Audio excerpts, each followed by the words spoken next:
United stand. We're live now on this 24-hour challenge live stream for the NHS. I think we're under £2,000. The link's in the video description for the donations. We'll be reading some of those out. Please, please, please, please, please do contribute and get involved in this 24-hour thing that we're doing with AFTV as well.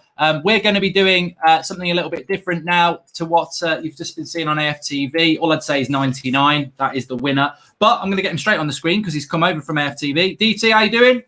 How you doing, mate? You all right?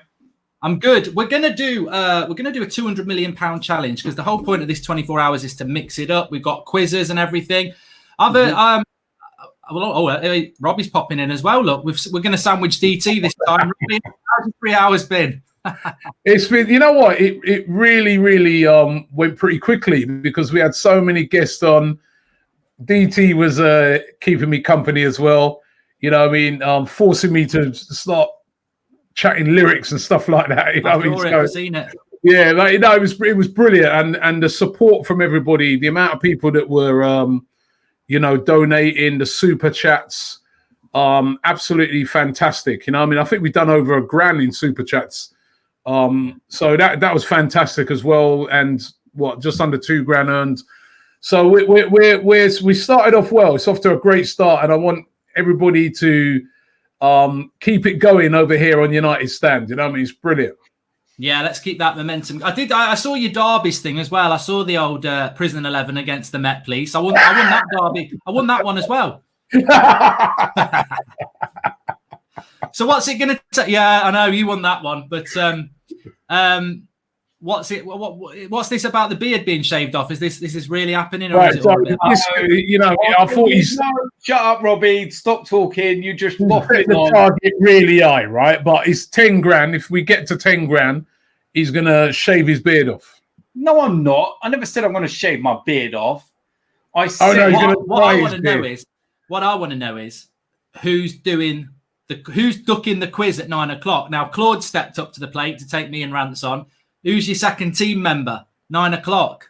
I could send in DT. Well, he's on the spot now. Look at him. He's like, ooh. Because I was going to come in and do it, but obviously I need to take a little rest after another 3 hours. So, and it's that's going to last a little while.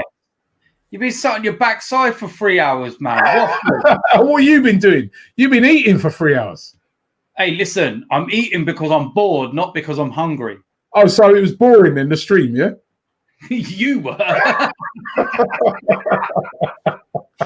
I'm noticing a lot of dodging here. Typical Arsenal fans. So Claude, poor old Claude's going to get his arse handed on the plate. I'll get someone to jump in, or if not, it will be me.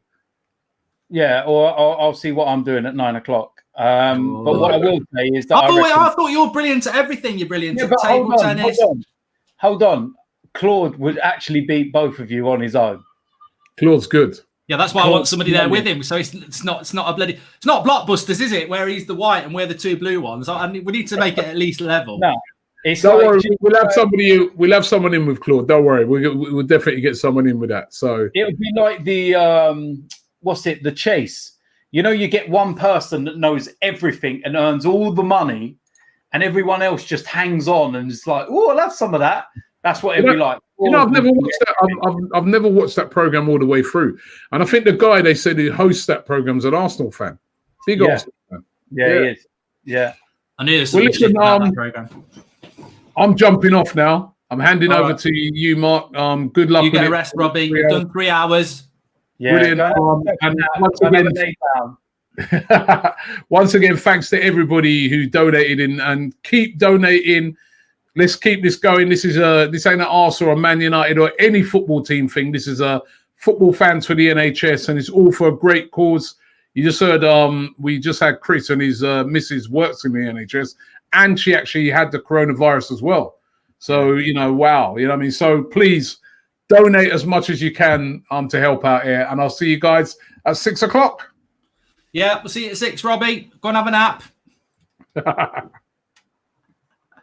Oh, he's loving it. He's loving it. So what me and DT are going to do, just we're talking about your donations as well. Please keep donating. We'll take a look at that in a minute. But what we've got to do is to make it a bit interesting with the live comments as well, we're going to do a 200 million challenge, right? And because DT's on the United stand, I'm going to let him go first. And we're going to hypothetically pretend, and this might be the only 200 million Arsenal and United get this summer, we're going to say what we would do with that 200 million. So I'll go DT first. He can do his first one, then I'll do mine. And then when we've done Arsenal and United, we're actually going to do Chelsea, Spurs, and we'll do it together in that way, interacting with the live comments as well. And I think this is going to be quite interesting to see what DT's rebuild of Arsenal would be with £200 million to spend. But before I do that, thanks everyone who is donating. I'm just going to have a quick look at the Just Giving page, which is the link in the video description. As Robbie said, I think we're quite close. We've gone past £2,000, probably because the United stand have taken over now. But Dean Wheeler has said, fantastic collaboration between the United stand and AFTV. Proud of our NHS and the amazing work they're doing. Keep up the good work. And Dean has donated 50 quid, which is amazing. Dan's donated 20 quid. Alex Golding, good luck to see you all today. Brilliant cause. And thank you to him. And Nate's donated $10. Thanks for all the content. There's not many football fans where I live. Big ups, bringing me closer to United for the last 3 years. But anybody can contribute, and we want everybody to get involved and share the link. Arsenal, United fans, Spurs, Chelsea. If we can find any City fans who want to get involved, you've probably got some bloody money with all that oil. But there you go. Get involved. Right, DT. You're up first. You've got £200 million to spend. What would your first one be? Oh, you might spend the whole lot. I'm sure you won't, because there's a few holes to fill at Arsenal, isn't there? Yeah, well, I'm an Arsenal fan, so I should be good at working on a budget. So this is right up my street. But the first place we would make a sign-in is the key area that we need to sort out, which is centre defence. And I would go straight in with Upamecano from Leipzig. And the best thing about him is that he has a release clause. So 55 English million pounds will get you Upamecano. There's no haggling and no, extortionate 80, 90 million pounds. He's in our bracket. We could afford it. We could afford his wages. It's just whether he would want to come to Arsenal, given how many people would be interested. But as this is a show where I get to pick what player I want, and hypothetically they will come to Arsenal. First player, Upamecano, all day. Upamecano, £50 million. It's interesting because a lot of United fans like Upamecano, but what I was saying from a United point of view is that he's young, but he has had a few problems with his knee, and I just, we did that with Eric Bailly. I think that would put me off him a little bit, but there's no doubt he's a good player. For me, it's very easy. I'd spend 100 million straight away on Jadon Sancho. We need a right winger. It's not, there's no rocket science behind this. I'll leave those to the latter signings, but £100 million, Jadon Sancho. We need a right winger. It's not actually my favourite position. That'll be my second place. I think we need a CDM. But yeah, I go Jadon Sancho, right wing. And I wouldn't disagree with yours, Upamecano, either. I think you need a quality centre-back. And somebody that, a bit like Solskjaer, someone Arteta can build a team with. And Upamecano's, 22, 23? So yeah. But Sancho for me. Don't know what you think about that. I think it'd be a good one for United. Yeah, I think that he would be. But it's just the fact that the price tag's going to be over the £100 million mark. And Dortmund are not the kind of side that need to sell. They don't need the money. So unless you come in with that kind of, price range, he ain't going anywhere. And they won't be forced and they won't be bullied into, losing what is one of their best players. I think you're right. The money's going to be the issue, but I think he wants to come to the Premier League. And I think United wants him in a Premier League shirt. I think we've had a super chat from Zane. We need to buy a whole new defence. Once we get that, we can win the league and hope Spurs get relegated. And thanks for your generous contribution, Zane. You said you were going to do it today, and you've delivered. Okay, so you've spent 50. Was it 50 on Upamecano? Yeah. What are you going for next? 55. No, obviously there's the name Thomas Partey being mentioned, and he's another person that's got a release clause. But there was a lad that I've seen within French football, plays for Toulouse, Ibrahim Senghir. I think I pronounced that right. He's got a year left on his contract. He plays for Toulouse, who are in a lot of trouble in the French league. He would probably only be around about the £20 million mark. Central defensive midfielder, Ivory Coast, 22 years old. And he is someone very left field and very Arsenal-like in terms of a signing. It's very easy to go Upamecano, Thomas Partey, You know, all the big names and the big players in those positions. But that's why I want to throw a bit of a left field one in there that's kind of within the budget, shall we say, of Arsenal. Cost around about the £20 million mark. Like I said, year left on his contract at Toulouse. Anyone who watches French football or sees it will know who this guy is. And I think that he could be a very good addition to Arsenal in that defensive midfield role, which is an area that we are looking to strengthen in. Right. I think DT is going to have a lot more names than me, but he's thinking outside the box. I quite like it. Just Omar, I've just put it up on the screen there. It should be very, very clear. We've done these things before. There'll be no pounds taken by us. I find it quite insulting that you think that we would. The situation is you can give straight to Just Giving. The link is in the video description, and I would rather people do that because it's straight into Just Giving. Some people don't do it. They do the super chats because they want them to be read out, whatever. All the super chats revenue will go to the Just Giving thing. We won't take anything from this. That's the whole point of a charity stream, that we won't be doing that. But if you wanted clarity, you've got that there. But the link's in the video description for Just Giving. And if you want to leave something on Just Giving, leave us a message as well. We'll read it out. And that's the whole point of what we're doing today. Well, LFC Aaron says, would you either take Ndidi at Man United or Arsenal? Well, I'm next. And I've already spent 100 million on Sancho. So I would spend 43 million on the release clause for Partey because I would love Ndidi to come to Manchester United. We'll ask DT what he thinks about that in a minute. But I think that Leicester are in a very strong position. They've got Champions League football next year. They've got 80 million for Harry Maguire. They ain't going to take anything less than 80 or 90 for a Madison or an Ndidi. So he's priced himself out of the market. We do need a CDM at United. I think it's a priority position. I think the best one out there is, I mean, I knew about him before what he did against Liverpool, but he proved what he can do against Liverpool in the Premier League.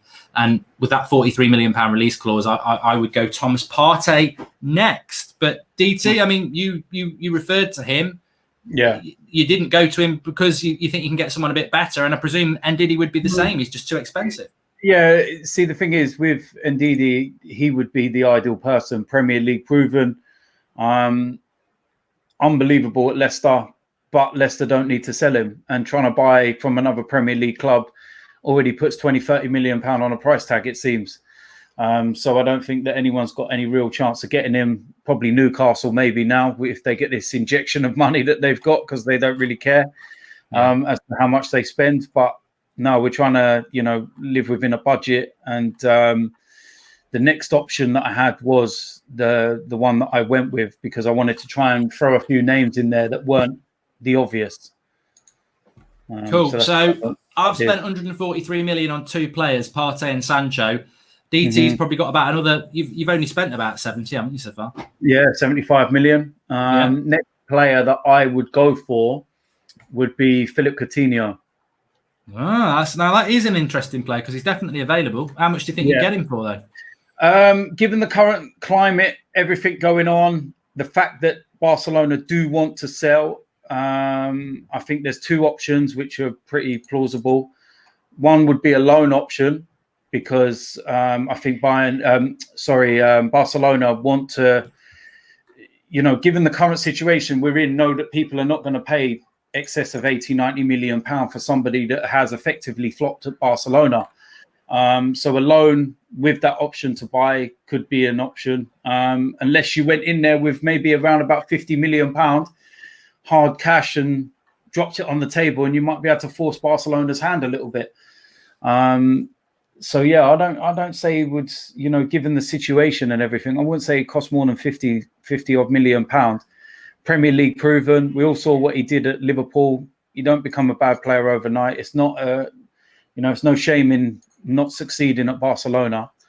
And I just think that he would fit Arsenal's style and the way that we play perfectly. And as you can see with the way I'm building my team, I'm going for the spine, the middle section of the team, which I think is the most important. If, of course, we keep Aubameyang, we're not talking about selling players here. We've got Aubameyang, we've got Saliba coming as well at the start of the season, which a lot of people might forget about, and Leno in goal. So, add those three to what we've already got, we'd have a very, very strong spine. Definitely. I'm just going to read some things we've had from Just Giving, because it's pumped up by 300 quid in the last few minutes. We've got over 7,000 watching, which is fantastic. Please share the video, get as many people involved as possible, and keep your contributions coming in. Just to read some of them out. Mess Up 10 says, just supporting the NHS. They're doing a great job. Douglas Horn says, good luck, Mark, Robbie, and everyone in AFTV. £20 from me, the Dugout Football Channel. Cheers to Doug. And Dean Wheeler, I think we did that one already, and we've done Douglas. Ramesh Hussain, NHS is saving people's lives. They definitely are. Thanks to Andy Espednada, Paul Chadwick. We've had who else have we got? Jonathan Gambrel says, thanks to the NHS, doing a great job. United fan, Sancho, and then we can have a party.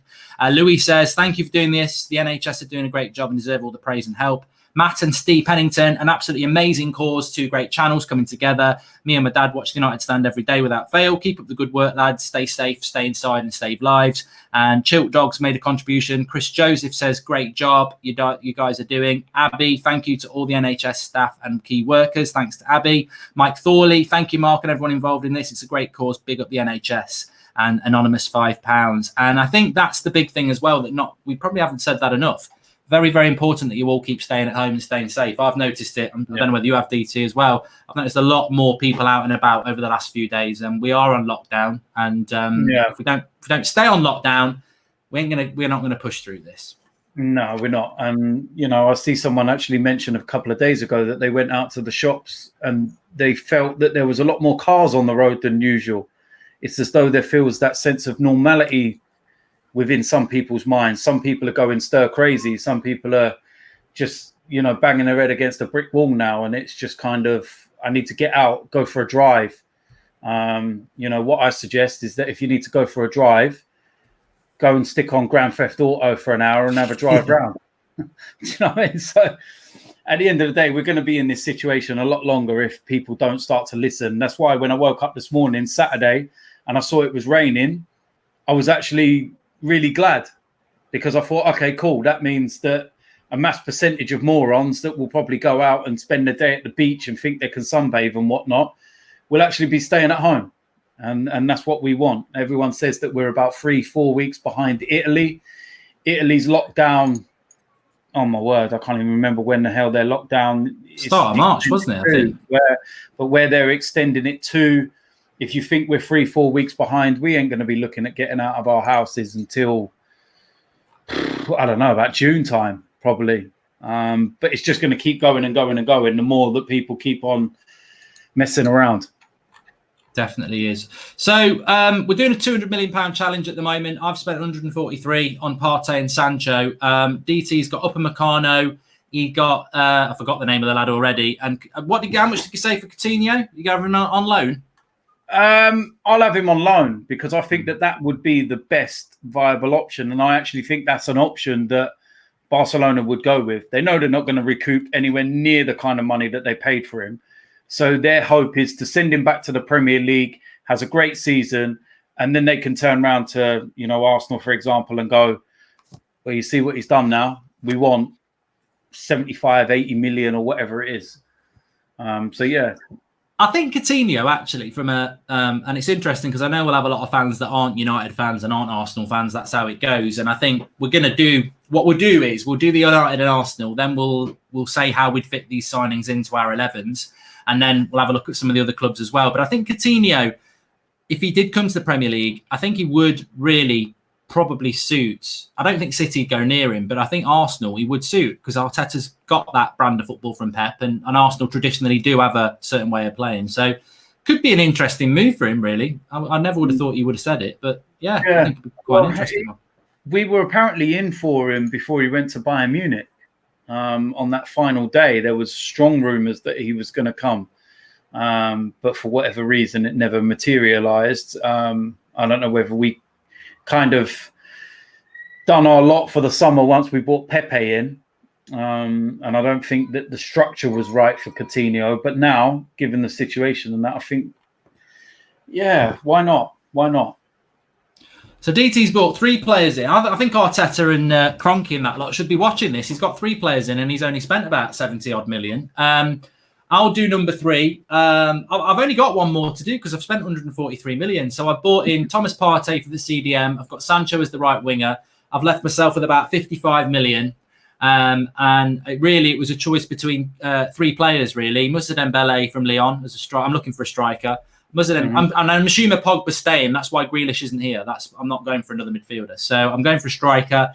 And I am actually going to go for Raul Jimenez from Wolves. Premier League proven. A little bit older than I would like, but I don't want Harry Kane. And interestingly, Bleacher report today saying that Harry Kane prefers United to Madrid. I don't care what he prefers. I don't want to spend 150 million, 200 million on Harry Kane. So I would get Jimenez for about 50 million and give old Ed Woodward a bonus of 4 million. I think he's Premier League proven. He's got a lot of flair, actually, Jimenez. He's not just a target man. He's quite quick. He's got a good bit of skill about him. I think he'd happily come into the club and share the role with Martial, which to me is important. I like Martial. I don't want Harry Kane coming in and saying I'm playing every week, taking the penalties. So, yeah, I'd go Raul Jimenez, and that would round me off. What's your thoughts on the Kane and United and thing? Well, the thing is I think Harry Kane, if he's likely to go to anywhere in the Premier League, Manchester United would be his destination. But then the price tag of around 200 million is what some are quoting. I actually don't disbelieve that for a second, because Daniel Levy is the type of guy that will literally try and squeeze every penny he can get, out of a player. He's still got a length of time on his contract, prime age, English. So, yeah, Manchester United are certainly a club that could pay the money. But given the current climate and the situation that we're in, I don't know how well that would sit within the community in general, that we're going through this current crisis, and then Man United just turn around and go, bang, here's 200 million. Harry Kane is. I like Harry Kane. He's a very good striker. I'm not going to pretend he's not. I would even say he's probably world class. But 200 million, we need Sancho. Like, what are we going to do? Spend 300 million? He's way overpriced.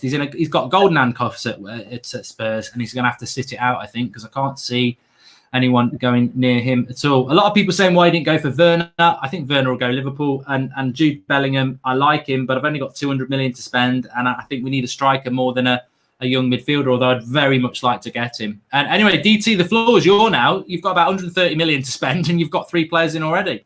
Yeah, I would only have to look at one more position, to be quite honest with you. Goalkeeping position, we're absolutely fine. I think with the left-back position, with the likes of Tierney there, Kolasinac, even Saka has shown that he can play in that position. Let me think. What have we got? Hold on a minute. Stream's froze. Are you still there? Sorry about that. That was my internet connection. Blame the kids. I wonder if you had disappeared too. You're frozen. So, I was saying we probably only need one player. Goalkeeping situation sorted. Left back position, I think we're absolutely fine with Tierney. Saka that's came in. Defence would be sorted out with Upamecano, Saliba coming in. And then you've got the other experienced players as well. Midfield sorted, attack sorted. I would actually go for a cover right back, another player to challenge Hector Bellerin, and I would go for Max Aarons at Norwich City. I think that he's a quality player. I think that he suits the style that Mikel Arteta wants from a right back. He's very much adopted Pep Guardiola's philosophy of fullbacks, and they play inverted a lot of the time. And I think, let's say for argument's sake, the league carries on. Norwich are going to be relegated, which helps as well. And I think that you could probably get Max Aarons for around about 25 to 30 million pounds, something like, around that. I don't know what his contract situation is at Norwich, but I would say with him being relegated and stuff, 25, 30 million. There's a few players at Norwich, isn't there? There's Max Aarons. Yeah, I remember when we were looking at Wan-Bissaka as well. He's a good player, he is. Yeah. Well, I gave Manchester United a full lowdown on Wan-Bissaka, didn't I, before they even signed him? I think I put my hand up and say I was one of the ones who ridiculed you when you said he's like a spider. That's what they call him, Spider. And I was like, what is he on about? And then, to be fair, you were spot on. He's That is his style, really. He's done fantastic. It's a very unique style. He's one of these players that looks like he's lost the ball and someone's beaten him, and it's like he's got spider legs, and he just literally just out of nowhere. And I think now people have seen it. They're like, "Oh, hold on a minute. Maybe DT wasn't a twat after all. He actually knew what he was on about for once." So it's but yeah, I'm just a little dubious over the Hector Bellerin situation at Arsenal and whether he's going to get over this ACL injury. And there's just a few question marks over him. So how old is Bellerin now? Bellerin's what, 25, I think, something like that. Yes, he's getting on a bit, but it's just since he's been back from his injury, he just seems to have lost his pace. His pace used to get him out of so much trouble.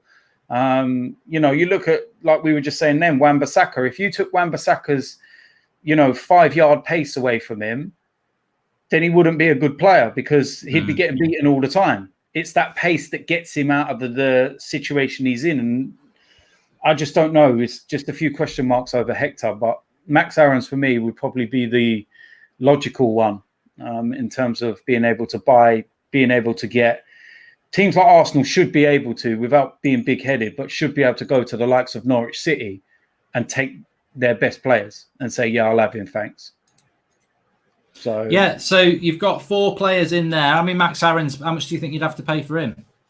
25, 30 million, dependent on the length of contract. Maybe someone in the comments can let me know what his length of contract is left. I know he hasn't recently signed a new one, but I think it was a couple of years ago he might have signed a new one. But yeah, with them being relegated as well, we already know that they're not the biggest club financially, shall we say.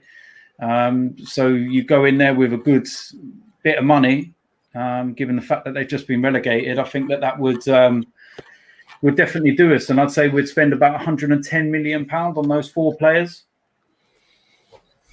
Yeah. Okay. And have you got coming in now? Oh, I've spent all my money, everybody, from a United point of view. Sancho, Partey, and Jimenez were my 3. DT here, he's bargain basements, really. Oh, no, he's not really. Coutinho, I think, is good. And Upamecano and Max Aarons, you're going to get him relatively cheap because of Norwich. And I don't think the thing about someone like Max Aarons is a bit like what United had last season. It's like it depends who else is in the market. And there's not a lot of people looking for right backs because Liverpool don't want one.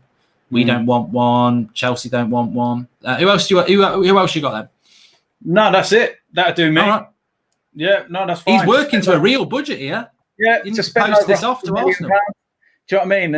And then what I would use with the remaining amount of nearly £100 million would be to give Saka a contract extension, the young lad, and give his wages a little bit more of a boost. And then also Aubameyang, give him a new contract and up his wages a little bit.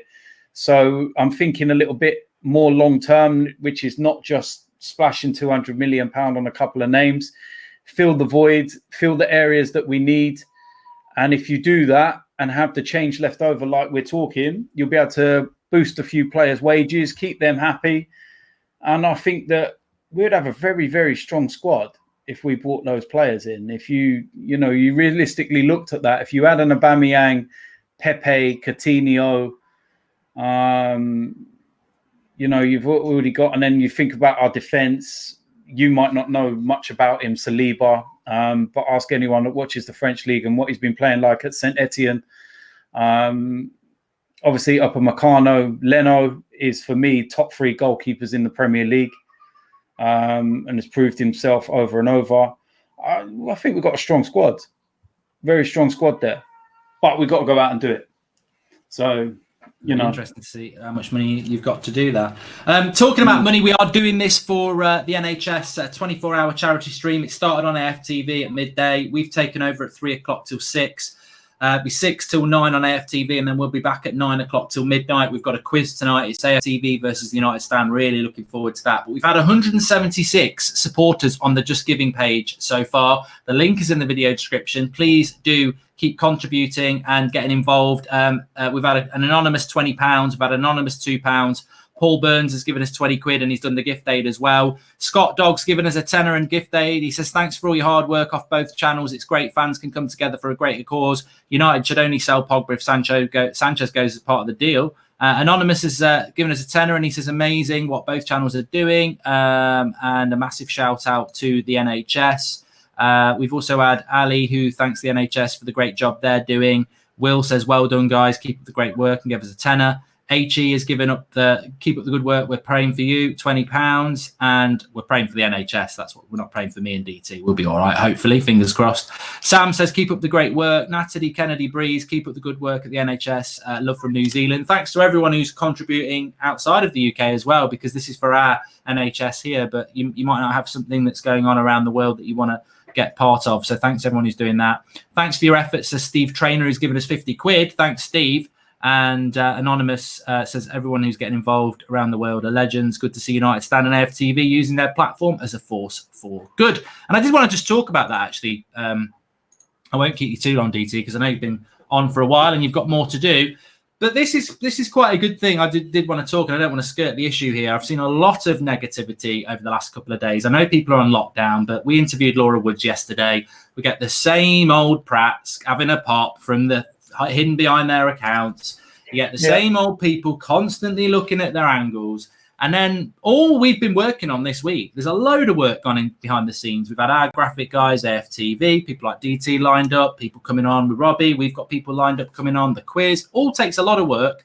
There's no money for us out of this. This is all about the NHS. And it's two rival channels who, when we're back to play each other next season, if you beat us 4-0 at the Emirates, I ain't going to sit there and go, well, we did a charity stream together. The passion of football will come back, and that's what it's all about. But when the football's not there and we're in this, some people just can't switch off from it. They still have to be negative shits. I honestly don't understand a lot of it.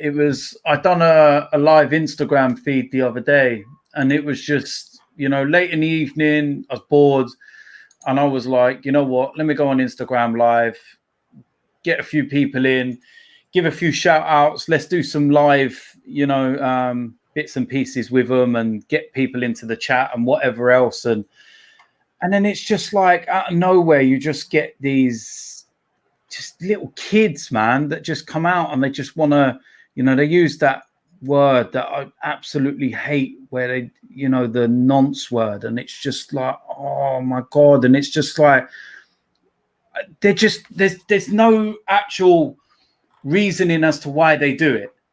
Just randomly, they'll just go, and I'm just sitting there and I'm like, what goes through your mind that you sit there and you go, oh, you know what, DT's just gone online, let me call him that.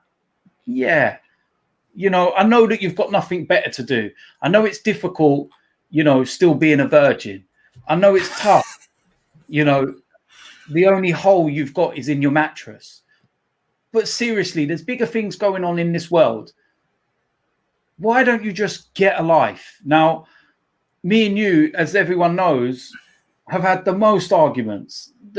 People don't even realize some of the things that we've rowed about and said words to each other that have not even been in the public eye. We've had conversations on inbox, and I've called you something and you've called me something or whatever. Yeah.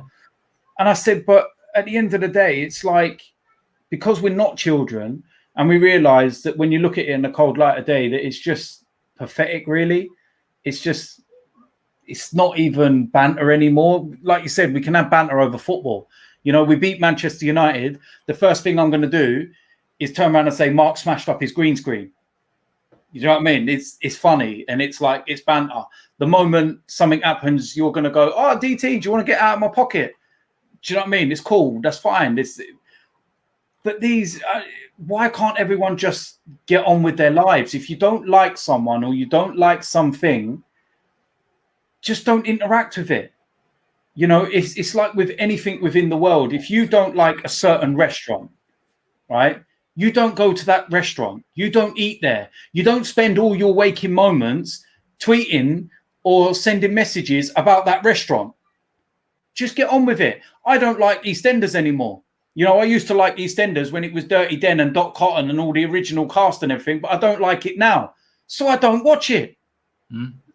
Well, I don't like it. I don't watch it. It's cool. I might watch it at Christmas because I know someone's going to die. And it puts the ratings up. And it's like, yeah, but at the end of the day, it's just, I just don't get where that comes from. I saw some of the abuse that Flex has been getting. The interview we done with Laura was absolutely superb. I've seen some of the comments that Laura's replied to the trolls, and she said, I don't really care about, you know, what you think they are, fake fans or whatever.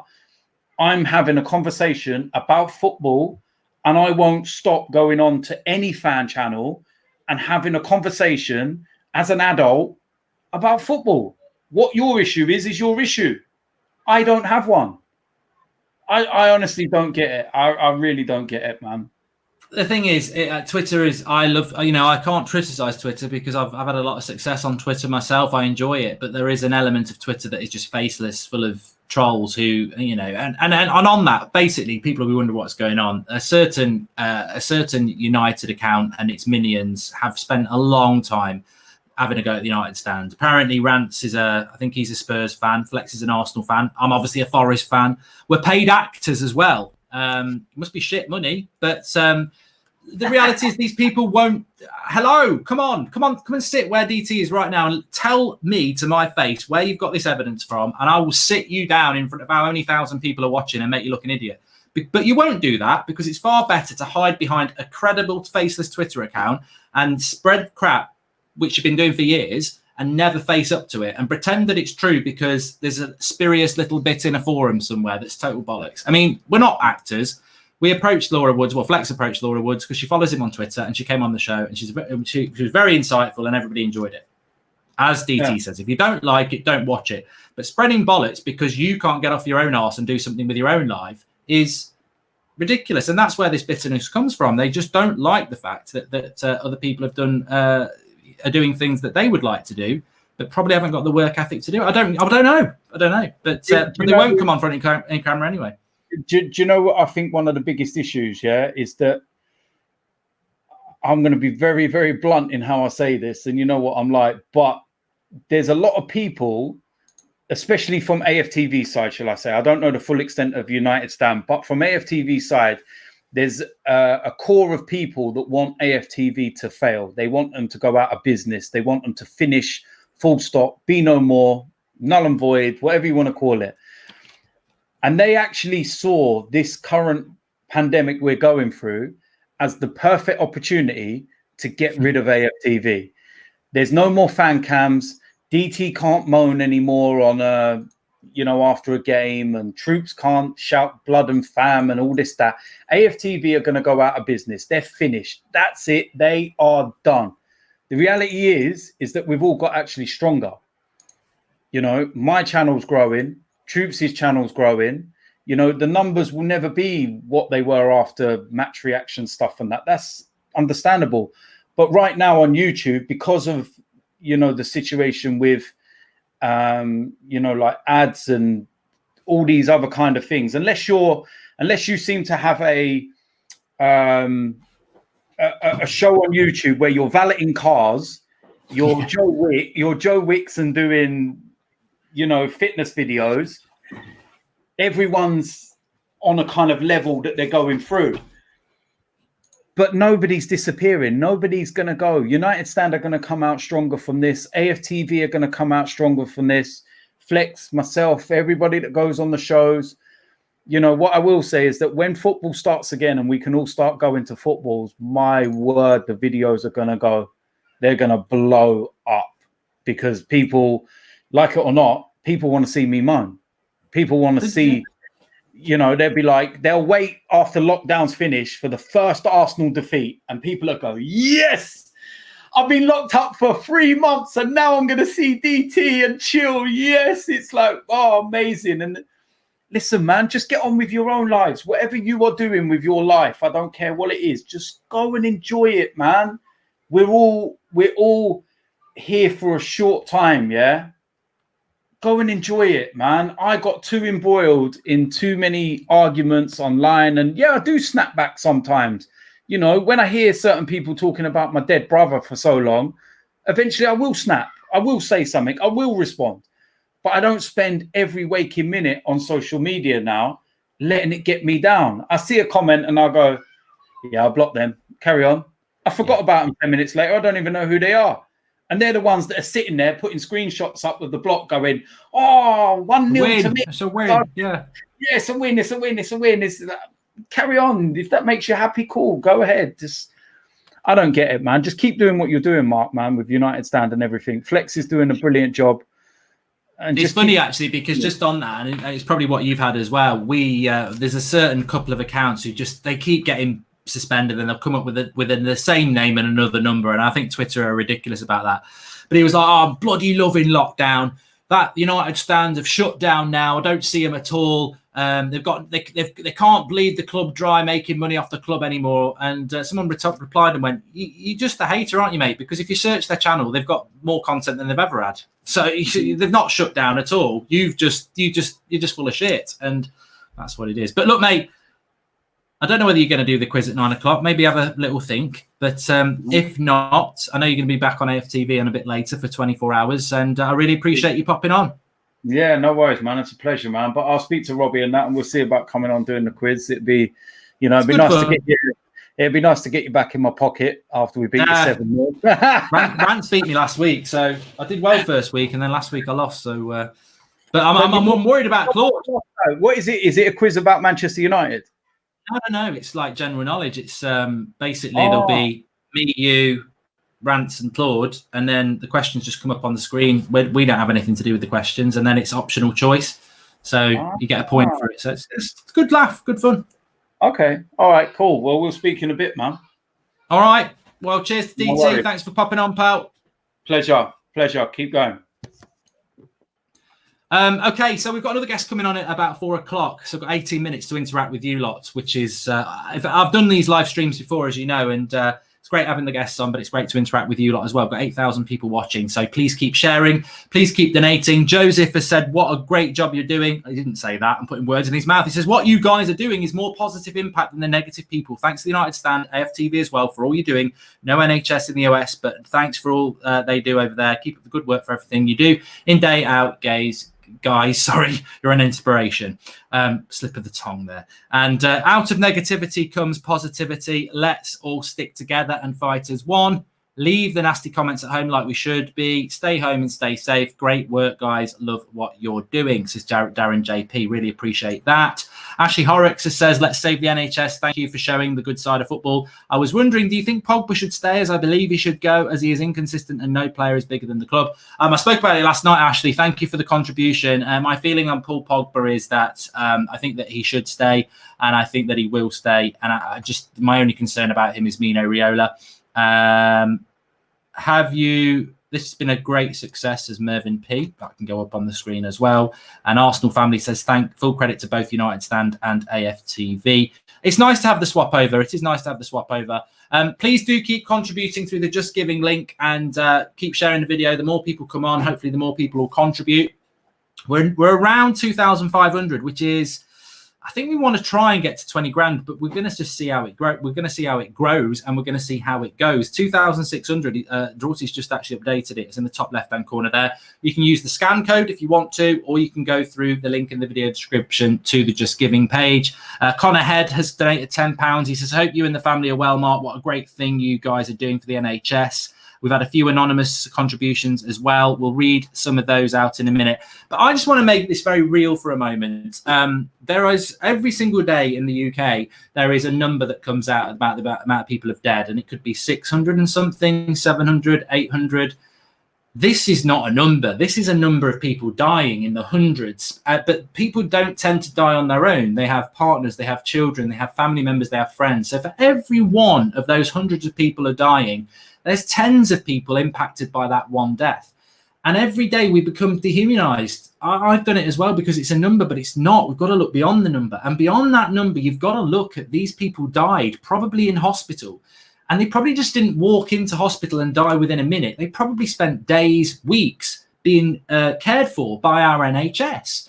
Our NHS, these heroes without capes, these people who are putting their lives at risk to do the job that they chose to do to try and save lives. And for all the numbers of people who are dying, what are the numbers of the people who are being saved by these people? What are the numbers of these people who are dying who have care and comfort and are comforted and looked after as best as they possibly can be by our NHS throughout this time? This is why we're doing this 24-hour stream across the AFTV and the United Stand. So please do donate, because it may already have hit you home. It may not.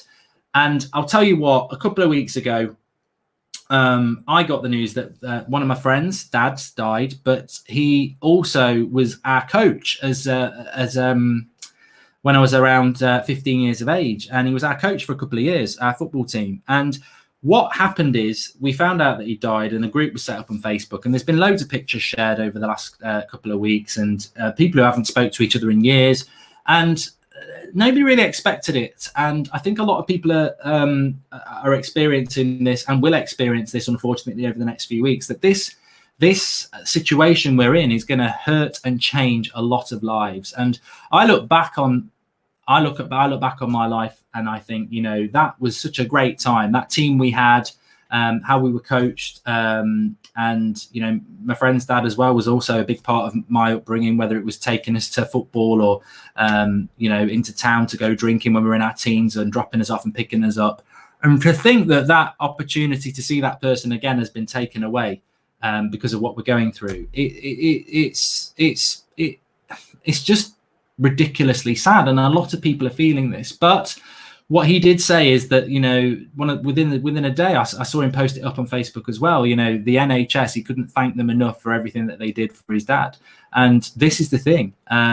We do have a free NHS in this country, and it probably it doesn't get the support and funding it deserves. And that's why we're doing this today, as an appreciation for it, because it's overworked, it's overstretched. But I tell you what, I used to work in the emergency services, not in the NHS. I used to work in the police, as people know. And when you do that job, the clapping on a Thursday night is fantastic, but they won't. Most of the people in that will feel an immense sense of pride, but they won't feel that they're heroes because they chose to do that job. It's their job, and that's what they do. And what they actually want is they just want to be able to get on with their job. And in this time of ridiculous pressure on them, where their lives are in danger as well, I think it's fantastic that everyone is coming together and making a difference for it. So thank you, everybody who has contributed and is going to contribute and who is sharing the videos and getting involved. It's really, really important. Gaz Gaming News says, Kay says, keep up the great work. And Will Reese, thank you very much for that contribution. They all count. Frank Bennett's made a contribution as well. He says, I don't normally comment. I just sit back and enjoy the shows. Looking forward to the quiz tonight. Hopefully this week I'll get more than 5. All the best from Dublin. Thank you, Frank.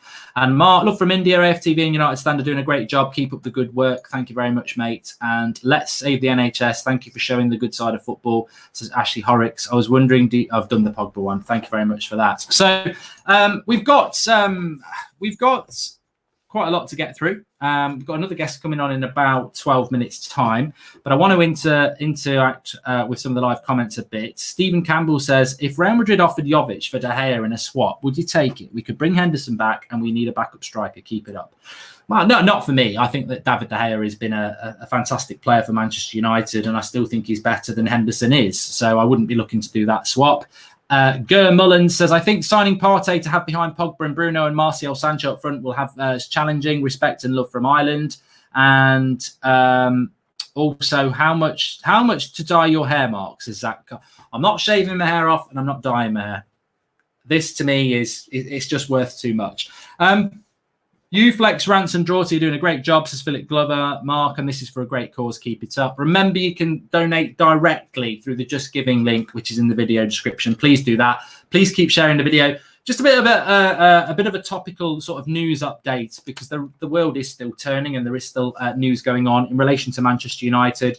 Sky Sports have reported that Jude Bellingham is still very much a target for Manchester United, and they're hoping that because they had him round Carrington and showed him around, that personal touch will be enough to get him to come to United. I would love Jude Bellingham to come to United.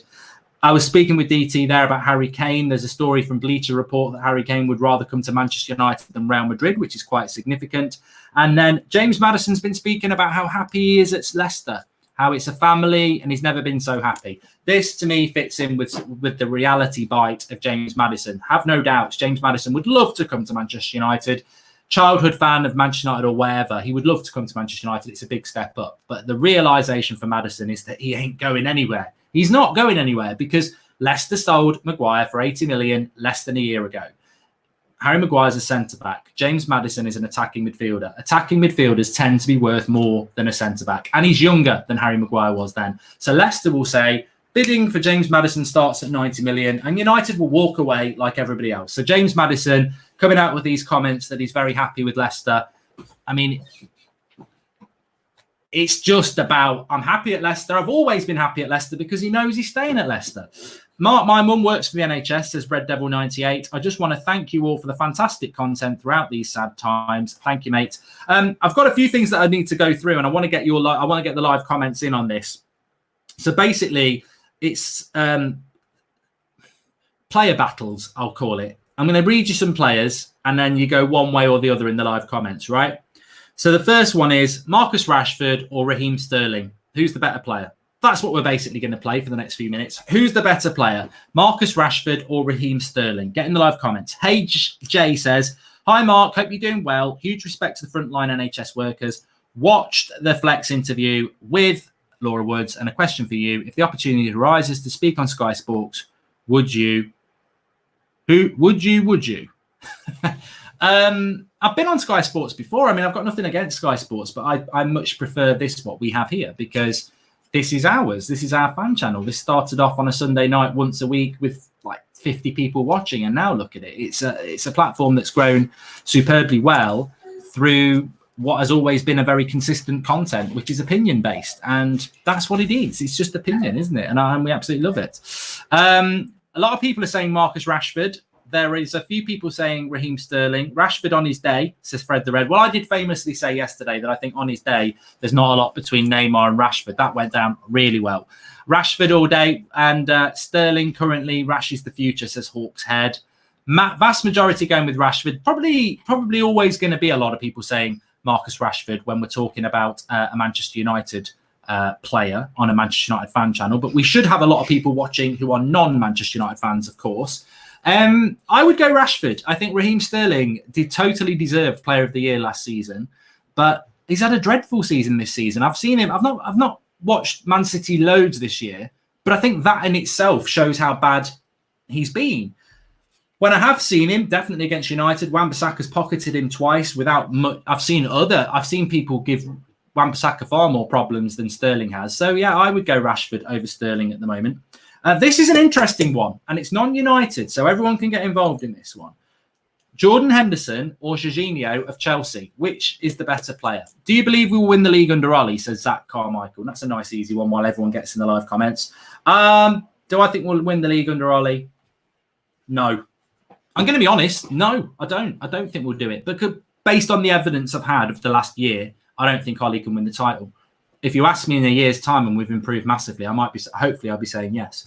Making another donation, says Southpaw Love Sports. Love what you guys are doing. Wish I saw this support for our healthcare and professionals in the States. Well, they're all doing fantastically well. Thank you to Brian Matinzi, latest member of the United Stand Members Club. I appreciate that. If you've not subscribed to the channel, please do. Bottom right-hand corner. But today it's about the donations for the NHS and the 24-hour stream.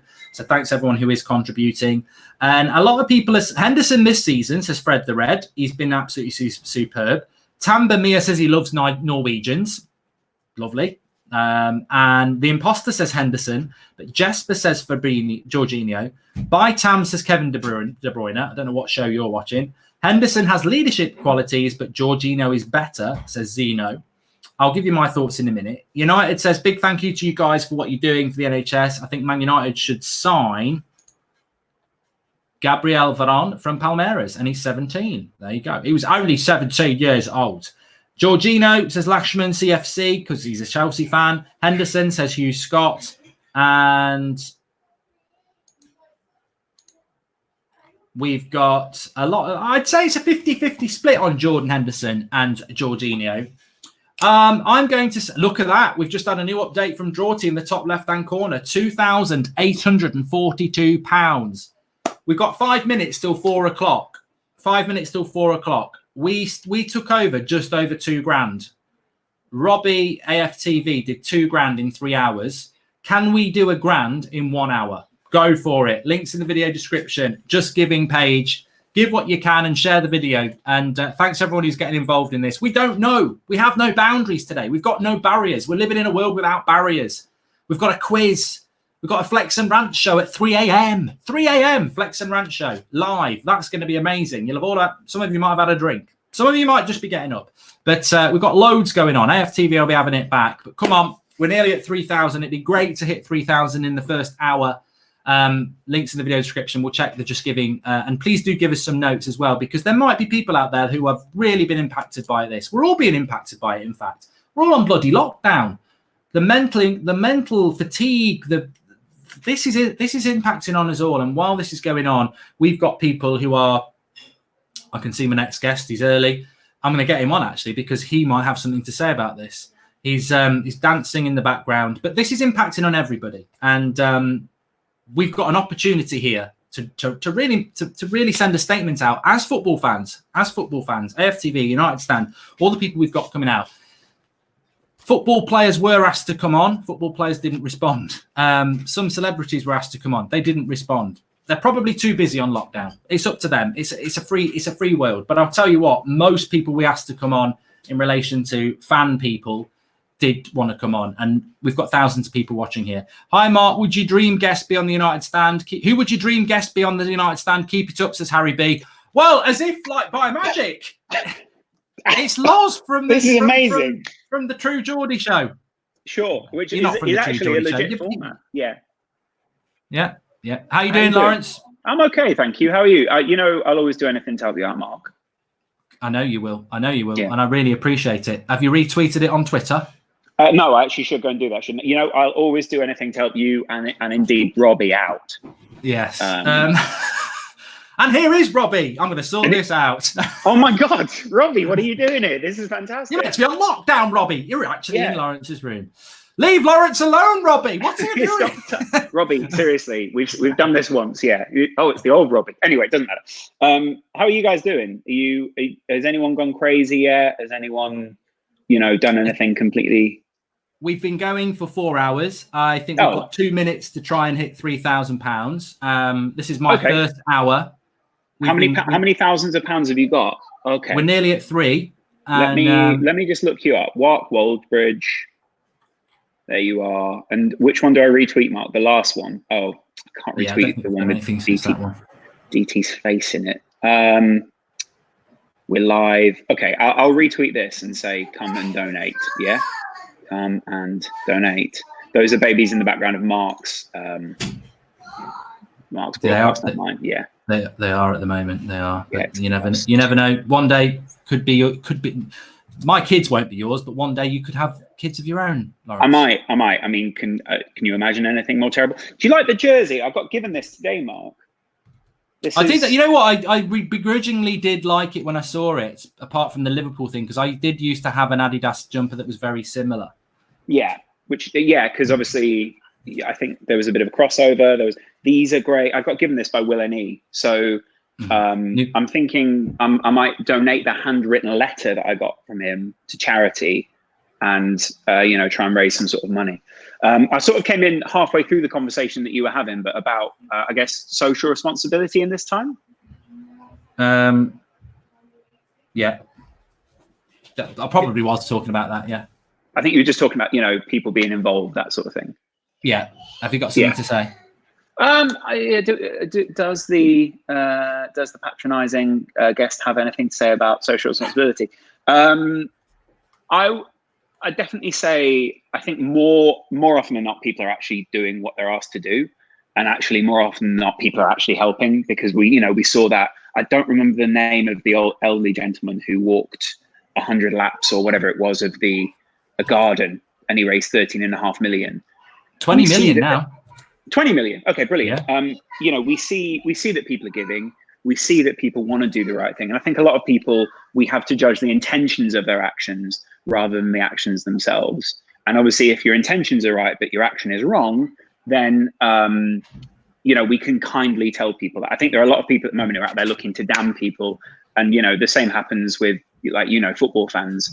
They'll just jump on the first thing that is seen to be done. Like when all those people on the bridge the other day celebrating the NHS, that sort of thing. You know, that the intention was right, the action was wrong. And maybe we need a bit more leadership in this time for that. So, but overall, thanks a lot for donating. You seem like great people. I'm going to give something as well, and just try and be nice. Well, I just must shout out some people who have been donating on the Just Giving page. We're very close to 3,000. Keep up the great work during this difficult time, says Martin Smith. That's 10 quid. Frankie Q says Mo Salah or Aubameyang. We'll come back to that. Ashley Horrocks, thank you for what you're doing today. I'm a massive fan of the show. I hope that we can all come out of this a better way of life, stay safe and protect the NHS. £30. It's not just because you donated £30, Ashley, that I really like that comment. I like the fact that you say, I hope we can all come out of this to a better way of life. And I really hope that we can. And I'm not being patronising like Lawrence can be. And Mark Faulkner says, thanks. I hope the day goes really well for you and the rest of the people contributing. You're doing a great thing for people who are doing a tremendous job within the NHS. Great job. Yeah. And thank you to Neil Driscoll for the £10 he's contributed as well. So I'm going there now, Mark. Yeah, that's the one thing you actually need to tweet. So you need to tweet that.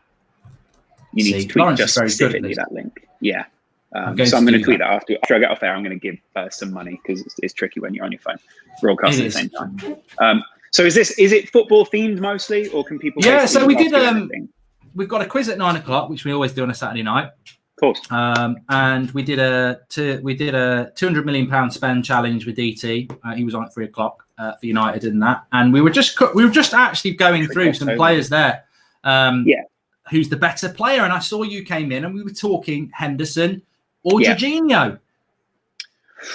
I suppose they're different roles, though, aren't they? Really, but I mean, if I wouldn't mind. Is Henderson not a CPM then? Have I got this?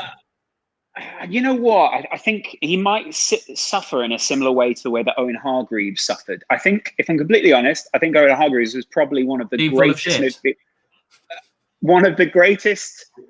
midfielders of our generation that went wasted in where he was. Oh, there's a lot of army helicopters flying over my place recently. I don't know why. Along with Michael Carrick. And I think, obviously, as a Liverpool fan, it was very difficult to acknowledge them as great players at the time. But, you know, I actually think Jordan Henderson goes underappreciated for what he does. And I actually think Jorginho goes underappreciated for what he does. The only thing is that Henderson is obviously in a team which was currently, or was, at its peak at the moment. And that's often the case with a lot of people's careers. You can't expect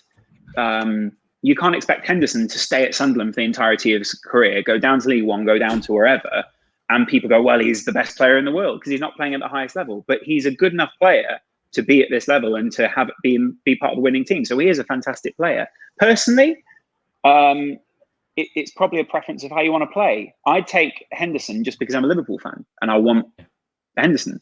But I can understand why Man City fans, Chelsea fans, you know, where's Jorginho from? Italian, is he? Yes. Yeah. Clearly got Brazilian in him. Yeah, but I'd take. I don't know if he is Italian actually. Maybe I'm talking absolute. Yeah, he does rubbish. play for Italy. Yeah. Yeah. Okay. Then. I'd take him in the Italy team alongside a Verratti or someone like that. I'm sure it'd be fantastic. So, you know, he's great. Aubameyang or Salah was the other question. Yeah, you can go with that one as well. You're taking up two different positions. I'd love them in the same team. I'd love them along on the screen. Boom. That's a retweet. So that's what a retweet does from Lawrence McKenna. It's a joke. I can't not say Salah, but I love Aubameyang so much as a player. I think he's so great to watch. And you know what? Obviously, I've had my ups and downs with Arsenal as a team. And Robbie. When he missed, they are one and the same to me. When he missed the overhead kick, was it in the Europa League? Was it an overhead kick? Yeah, no, it wasn't. It was actually a tap-in. Oh, the tap-in. Yeah, of course, the tap-in. When he missed that, I was very upset because I think he's a fantastic player, and I think I hate to see players miss things like that. I think he deserves better. So I was also upset behind my hilarious laughing. Sure. I've only been going an hour and I can't get the words out. This is not This is good. what the kickoff is like, where you get to about 4 or 5 hours or whatever, and you're out of words, and you're just like, well, we've given all the opinions, all the places. One question I did want to ask you, Mark. Obviously, you've got Manchester United as a team, right? In this time, I've had enough time to consider a lot of things. Where would you set up a football club if you were to start a football club now? Where would you start your team?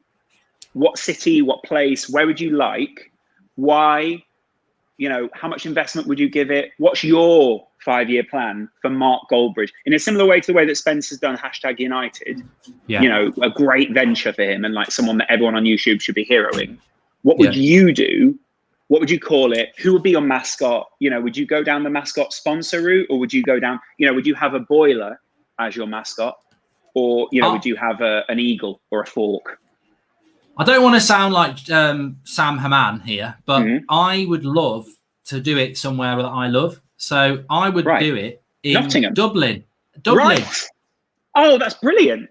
Yeah, and I would make them have to be and I would say, I know we're a free island and we don't want to be anything to do with the UK.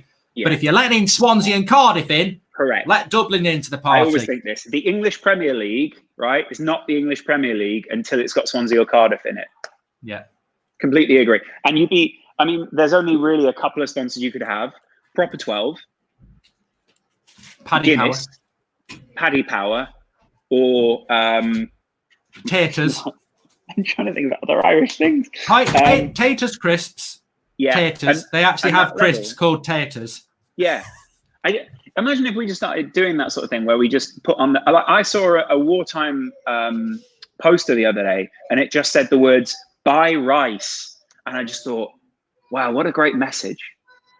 Imagine if people just did advertising like that now, where we just start a show and we went, buy this. You'd be like, why? There's no explanation. It's just a massive photo of an elephant with the word "buy rice." It's great advertising. Yeah, so Dublin for me. Dublin's a good one. I'd even wear green. That's great. And who would be your marquee signing to start off? I'd make Roy Keane manager because I just love him. And he'd just come and tell me off every morning and go, Jesus, you don't know what you're on about. That's the crappiest Roy Keane ever. And I'd say, Roy, what do you need, Roy? Just tell me what you need. He'd go, I don't want that Pogba. Yeah. Does he not? Do you think he wouldn't go for Paul Pogba? Because I actually believe that Roy Keane managing Paul Pogba is like the ultimate, you know, Megazord sort of thing. Yeah. I don't know. It would be box office over in Dublin.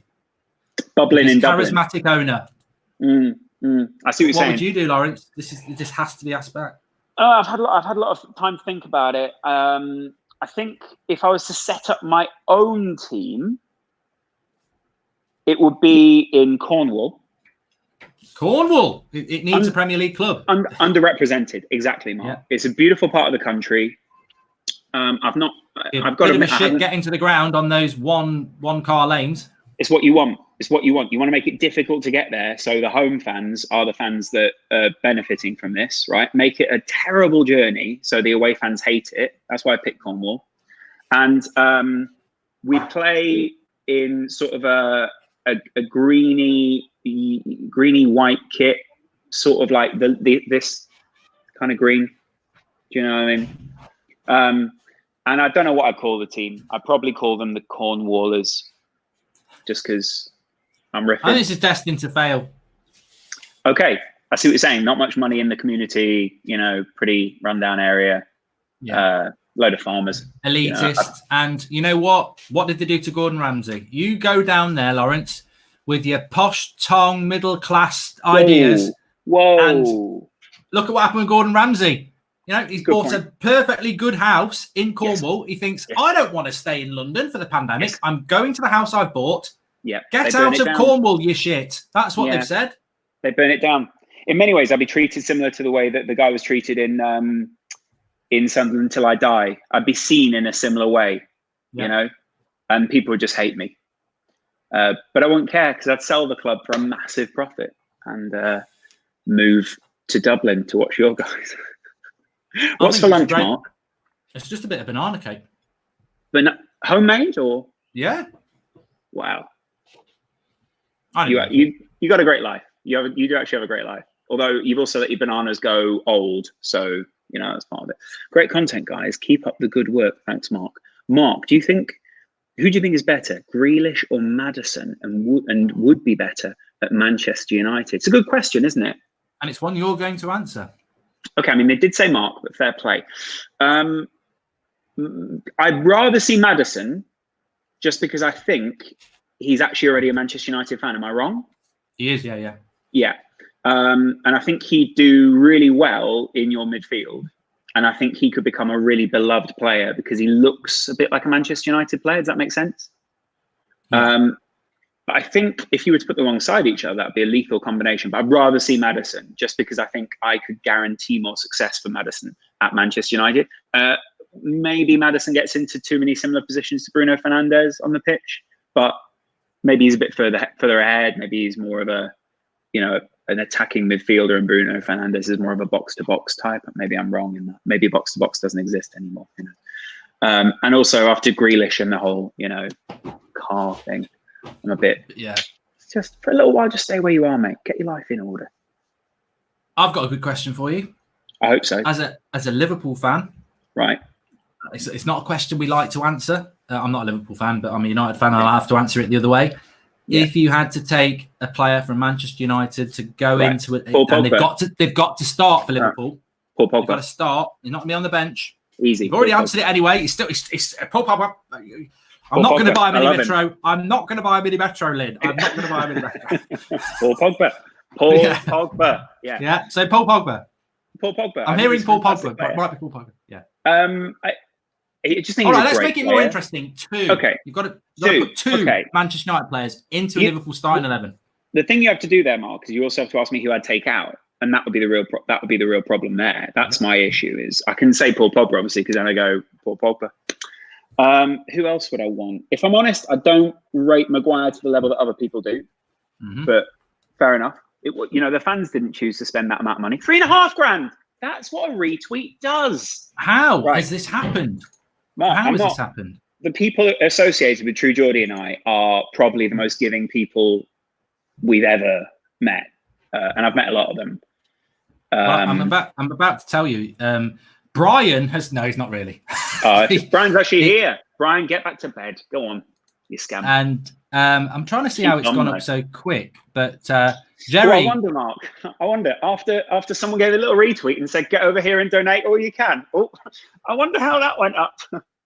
I know. I'm joking. It's a shame the viewing figures didn't go up, but the money has, so that's good point. Very good point. Yeah.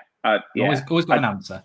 Do you know who does have a great level of pull? I worked out the other day. Paul Machin, Redmen TV. Like, I saw him retweet his stream. It went up by like 1,000 people. It was amazing. Really? Yeah, I'm just saying. Who else would I have from Manchester United? Sorry, Paul, if you're watching, I think that would be like one of the most offensive things ever. Do you know who's got a big pull? Paul Machin. Really? And then silence. Sorry, Paul. Keep it going. It's great content. Great guys. And I do mean that. That sounds even worse. No, genuinely, it is. It's the best. It's the best Liverpool content online. Second to. Does anyone else do any? I think they cornered the market so much so that it made it very difficult. There are a couple of other people, a couple of nice guys out there, but Redmen are the leaders in the Liverpool area. Obviously, there's Anfield Rap. Who else would I have? So I'd have Paul Pogba, because if I'm honest, Paul Pogba, I've seen him play live maybe twice, maybe 3 times, maybe 3 or 4 times now. Every time that I've seen him play live, I've been, you're not a massive basketball fan, are you, Mark? No, okay. But one thing about basketball is that when you go and see it, you are always physically wowed by what you see, because you're like, wow, these guys are specimens. Do you know what I mean? You look at him and you're like, wow, LeBron James, 6'10". Paul Pogba is an athlete in the strictest sense of the word, that he is very quick, he's very skillful, he's an excellent player, but he's also amazing to watch because he's so majestic, the way that he moves. So not only is he physically, as you'd expect any Premier League player to be, fantastic, but not in the same way. You know, when you look at Coutinho, you don't go athlete. You know, when you look at Paul Pogba, he's got broad shoulders. He's tall. He's the perfect build to be that position.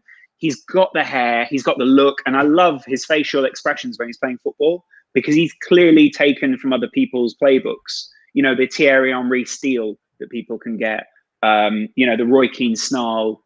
And also the Zinedine Zidane-esque level of touches. Yeah. So I want him because I think he'd be Di Maria agent, this Di Maria snake agent. Mino Raiola is, you know, as we all know, a piece of shit. So he's a bit of a shit, isn't he? He is a bit of a shit, yeah. And so I go with him, and I don't know if I can say Marcus. So he'd go in your midfield, because your midfield is probably the weakest point, isn't it, in Liverpool's team? Not weak, but I mean, it's the area that you could probably drop someone in and say, off your trot, Wijnaldum or Henderson for Pogba. Which if I pick Rashford, I think that would be where the difficulty comes in, because I mean, how do you fit in Mane, Salah, Firmino, Timo Werner, and Marcus? I mean, it's tricky, isn't it, Mark? It's tricky. Well, you've got to put somebody in your starting lineup. I see. You could just get rid of Trent for Wan-Bissaka because he's a better defender. That's great banter. That's a really good parody. I would. Who's your left back? No, Luke Shaw. He's not better than Robertson. No way. No, I was going to say I'd like to take Brandon Williams as a backup, but you said they have to start, right? This is the genius of this new idea that I've just literally thought of in the last 10 minutes. Right. Here we go. Right. Get me more fans of other clubs. This is working. Yeah. Can we get DT back in? Yeah. Is that some? I also think. Okay. I'm spitballing here, Mark. Paul Pogba and Fred, because I believe that Jurgen Klopp would get the best out of him. So what would your midfield three be with those two? It would probably be Fabinho, Fred in for Wijnaldum, and Pogba in for Henderson. I like this. I think you've got a team that's already won the Champions League, is going to win the title, but may retain it. May retain the Champions League. We wouldn't have gone out if we'd have. This is a headline. We wouldn't have lost out in the Champions League. If we'd had Fred and Pogba in the midfield. That's science. That's science. I personally would have. I would have took Firmino out, not in a hitman way. Just took him out of the team, put him on the bench, and put Martial there. But if you don't watch United, Martial's underrated. No one gets what Martial does. I love Martial as a player. I think he's fantastic. Obviously, when he burst into the Premier League, he was great against Liverpool. It was that performance that really made him, or didn't make him. You know what I'm saying? I personally think he's a fantastic player, but there are times where I look at someone like Martial and I think you could be a great Manchester United player, but the system isn't playing to your strengths, and it's where you'd love to see a player like him go to a system where they go, here you go, you're the man, be who you need to be and I don't know, he was compared to Thierry Henry, wasn't he, when he first came to the country? I think maybe there's some racist undertones, but that level of a leader in the team, and I think he's got that level of personality as well. So he's a great player, really great player. I'm just going to go through some of the donations because we've had a big boost over the last few minutes. Christopher Jones. Yeah, Christopher Jones. Well, this is the interesting one. YRK, that is their name on Just Giving. YRK says, keep safe and healthy, and everybody equals smile. Right. £380. Who is YRK? Anonymous, Matt Strick, Christopher Jones, done you, Matt Strick, YRK. It's repeating itself a bit. Darren Whittle, Richard Sevenhill, thank you. Diminji, Olafe, and Reese and Jerry. Should be Ben and Jerry, but it's actually Reese and then Jerry. So maybe it's Reese's Pieces and Ben and Jerry's. There we go. But YRK, £380, absolute legend. Thank you very much. I believe I'm hearing that we've only been live for an hour and a bit on the United stand, and we've raised 1,500, and Robbie did 2,000 in 3 hours. So what's going on? Well, I mean, who are the more giving fans? Who is the better channel? Who has the better guests? Who has the better? Who did Robbie have it? Who's Robbie's top guest in the time that he was on? Probably DT. Kept rolling him out all the time. Yeah, but DT was on ours for the first hour, so yeah. So it's what you do. You can have the tools, Lawrence. It's what you do with your tools. And DT is definitely a tool. So I think that would be, you know, that says it all, really. It's a joke. I like Many people have said to me before, you are the best presenter on YouTube. Really? Yeah. Go on. I couldn't think of anything else to say there. In the bedroom related arena. With a green screen in a bedroom arena. Yeah, good. Okay. Where is the green screen in the house in relation to everything else? No, I know it's behind you, but where is the green screen? Where's the green screen? Which bedroom? Is it in a bedroom or a study? Or no, it's in a dining room. That's why you sometimes hear a bit of noise. People come in and out. Right. Yeah. We need the mats. The mats for dinner. The mats. Yeah. Get the mats. Yeah. I'm doing a bloody live stream. I'm raising money for the NHS. I'm saving some doctors. Yeah. I tell you what, I've always wanted to try and do that in a scenario, and it didn't really come off there, and you did it better. It worked well. I'm trying to save some Africans. That's good, but you're not. Yeah, I suppose in many ways you are. There probably are some Africans working in the NHS, so in many ways you are saving some African people. Are Africans even a thing? You know, can you be called an African? I don't know. No, I don't think you can. I suppose you can be called a European, so you can be called an African. It's the same as. But he was specific. We're referencing here a classic bit from The Office. Yeah, not where David Brent is trying to raise money for comic relief. So specifically, he says Africans because that's where a lot of the money for comic relief goes to, or used to. Parody, I think. Yeah, I think it's and he's having a go at Dawn French, isn't he? Yeah, because who hasn't in the past? I mean, Lenny Henry definitely did, if you know what I mean. He was trending today for some reason. Don't know. Really? I always think is it the bad reason, but it wasn't. No. I'm not a massive Lenny Henry fan, if I'm honest. I know he was funny when I was a kid, but he's not. I always think that's a very, very good good. Was that The Office or was that Extras? And there's a picture of Lenny Henry, and he's trying, and they say, "Can you think of a funny?" And he's up on the wall, and they go, "Yeah." No. Nothing comes to mind. Yeah, I think that was Extras, actually, because there's no way that could be in, unless that was in the 2 Christmas episodes of The Office. It's one or the other. Someone in the chat's going to be telling us right now. If you do know, donate £10 to be able to tell. Great cause and a great channel. Keep it up, guys. GGMU. Good game, Man U. Surely that's what that means. Leo Marley says, I'm African. I don't know what you're talking about. Yeah, we're talking about a clip from The Office with David Brent where he's trying to raise money in a parody. If you've got to explain it, just go and watch The Office. It's a very, very good series. And The American Office is good. I don't want to get into which is better. When obviously they've got the American Office, I think they've got like the Thai Office. I think they have Israeli. They do an Israeli version of it. In Africa, when they do that scene, what do you think they say? Do you think they also go, "We're trying to save some Africans"? And do you think they go, do you think Africa's got its version of people that they give money to? Do they go, "We're trying to save some Madagascans"? Probably. It's parody, but. I was going to say something about Israel. I better not. They won't be. Just best to just avoid it. Away we go. Yeah, and yeah. Sorry. Do you want me to read this question out the bottom, Mark? You and I we're quite a good doubler. Would you be ant or deck? I can't stand either. So either way, it's a loss. You'd probably be just. I don't want to be the one who bloody did a Jack Grealish. Was that ant? If I'm honest, I think I'm probably more of the ant in this one, aren't I? Question for Lawrence. Well, I like ant and deck, by the way. They're not terrible people, I'm sure. Even considering the stuff they've done. Question for Lawrence. Would you rather have Messi or Ronaldo at Liverpool? God, it's such a difficult question, isn't it? And as a Liverpool fan, your mind instantly goes to Messi. But you also think, how much dedication would Ronaldo show to a Jurgen Klopp-esque cause and be the leader, the captain, the guy who can initiate the press, all those kind of things? Whether he play right in the system, it almost be a perfect Mane replacement if we were to swap with someone. I've got to admit, I'd go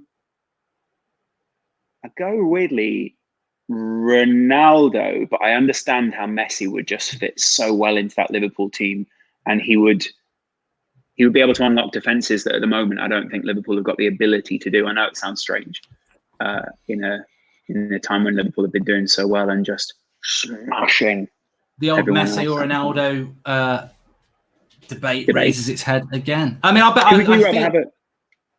I feel I must answer this Liverpool 2 players I'd put into. Oh, United sorry. team. Yeah, I was very rude about that. Who would you? No, I'm happy to avoid it. I'm happy to avoid it. No, come on. So who would you take, and then who would you eject from your team, or who would you? Because I suppose I could say this to you, where you go, look, Henderson, Wijnaldum, you're playing in the Champions League in midweek. Paul Pogba and Fred, say it properly, you're playing in the Premier League this week, and they'll go, yeah, absolutely fine. We'll win them both.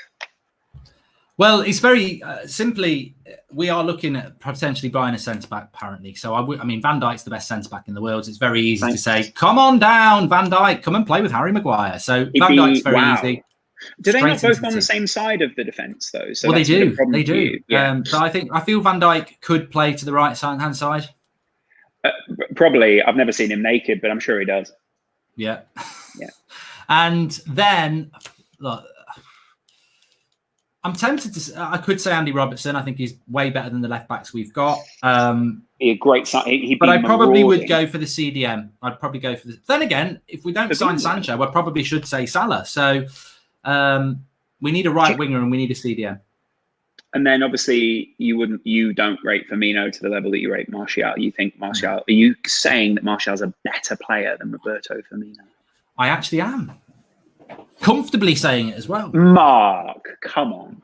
I think the live comments are going to back me up on a United channel. So I'm sure they are. We're not on the kickoff now. We both believe me, even on the kickoff, they'll probably back you up, Mark. I think they might actually complement each other quite well, because they're both Firmino would provide more for Martial. So I'm surprised you haven't said Firmino in there, because what I'd then do is I'd go Firmino just behind Martial next to Rashford, or Firmino just behind. I like to play a nice narrow system, so I go much more narrow and go Firmino in almost like a 10 behind Martial and Rashford.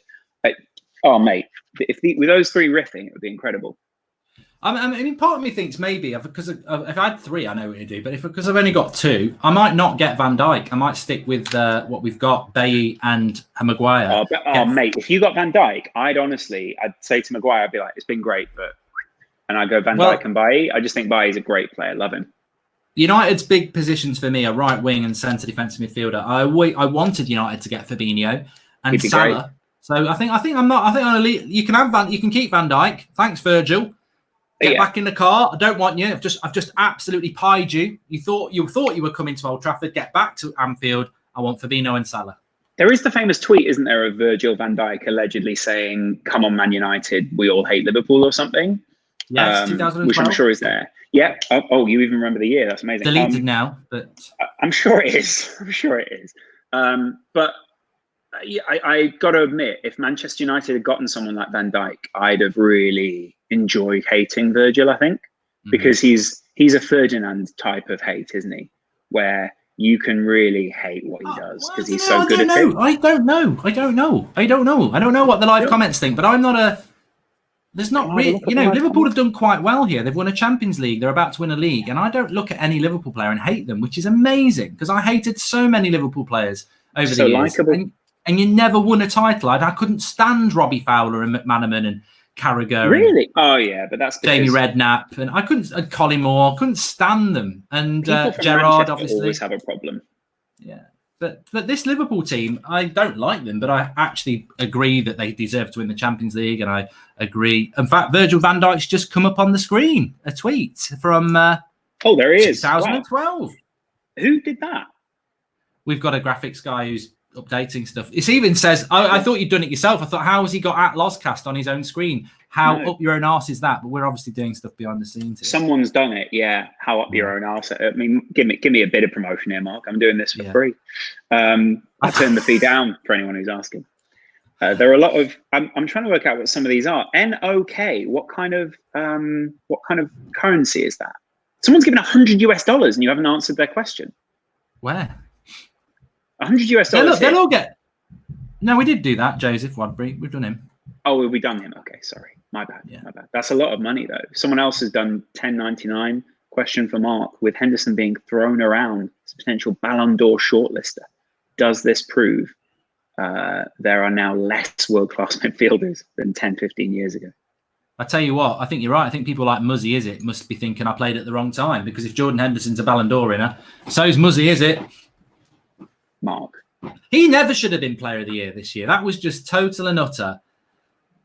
What time is it? Yeah, total and utter myth. He's not even the best player at Liverpool, so how can he be Player of the Year? He's not even the best drummer in the Beatles. I see what you're saying. Wow, there are a lot of comments coming up here. Someone says I screenshot it. I honestly hate every Liverpool player. What an arrogant bunch. Wow. That is the United stand as well. Put in the comments. You ask and I will find. I guess if we reference some other tweets, what about those controversial ones that Mark? Don't find any mine. Don't say what I said about Lawrence in 2017. I'm sure there's a lot. You know what actually is weird, Mark? I didn't really know you before, and then I didn't know what you were like, but obviously I'd heard from people, and I didn't. And since I've gotten to know you, it's so difficult. You're one of the most difficult to dislike people that I've met from YouTube. Yeah. So it's, well, we all know where all these lies came from. Don't worry, everyone. It's the same lot that I used to moan about 3 years ago, funnily enough. But you did moan about True Geordie a few years ago. You're right. I did. He loves you as well. Yeah. Liverpool. Funny story about True Geordie. Being as we're doing a charity stream, he did DM me and say, "You were a bit of a cunt about me a couple of years ago, but you seem all right now. Let's have a chat." And I was like, "Yes, let's do it." I mean, I do actually. You did go at True Geordie, and also I think obviously Brian is one of the few people who, when you challenge him to a fight, goes, "Yeah, sure," and you're like, "Wait, what?" So that's kind of the problem for most people is they go, I think Adebayo Akinfenwa once challenged Brian to a fight, and Brian was like, yeah. And he was like, what? So, you know. I definitely didn't challenge him to a fight, Lawrence. I don't look like that. I think what happened is he was on one of his own videos and he basically had a go at Michael Carrick. And in those days, I would go, instead of what I would do now is let's have a conversation. I went, look at that thick idiot who knows nothing about football. Don't make it worse. Who is having a go at one of the most underrated footballers in the world, but also comes from the area he lives. He knows nothing about football, and that was the watered down version.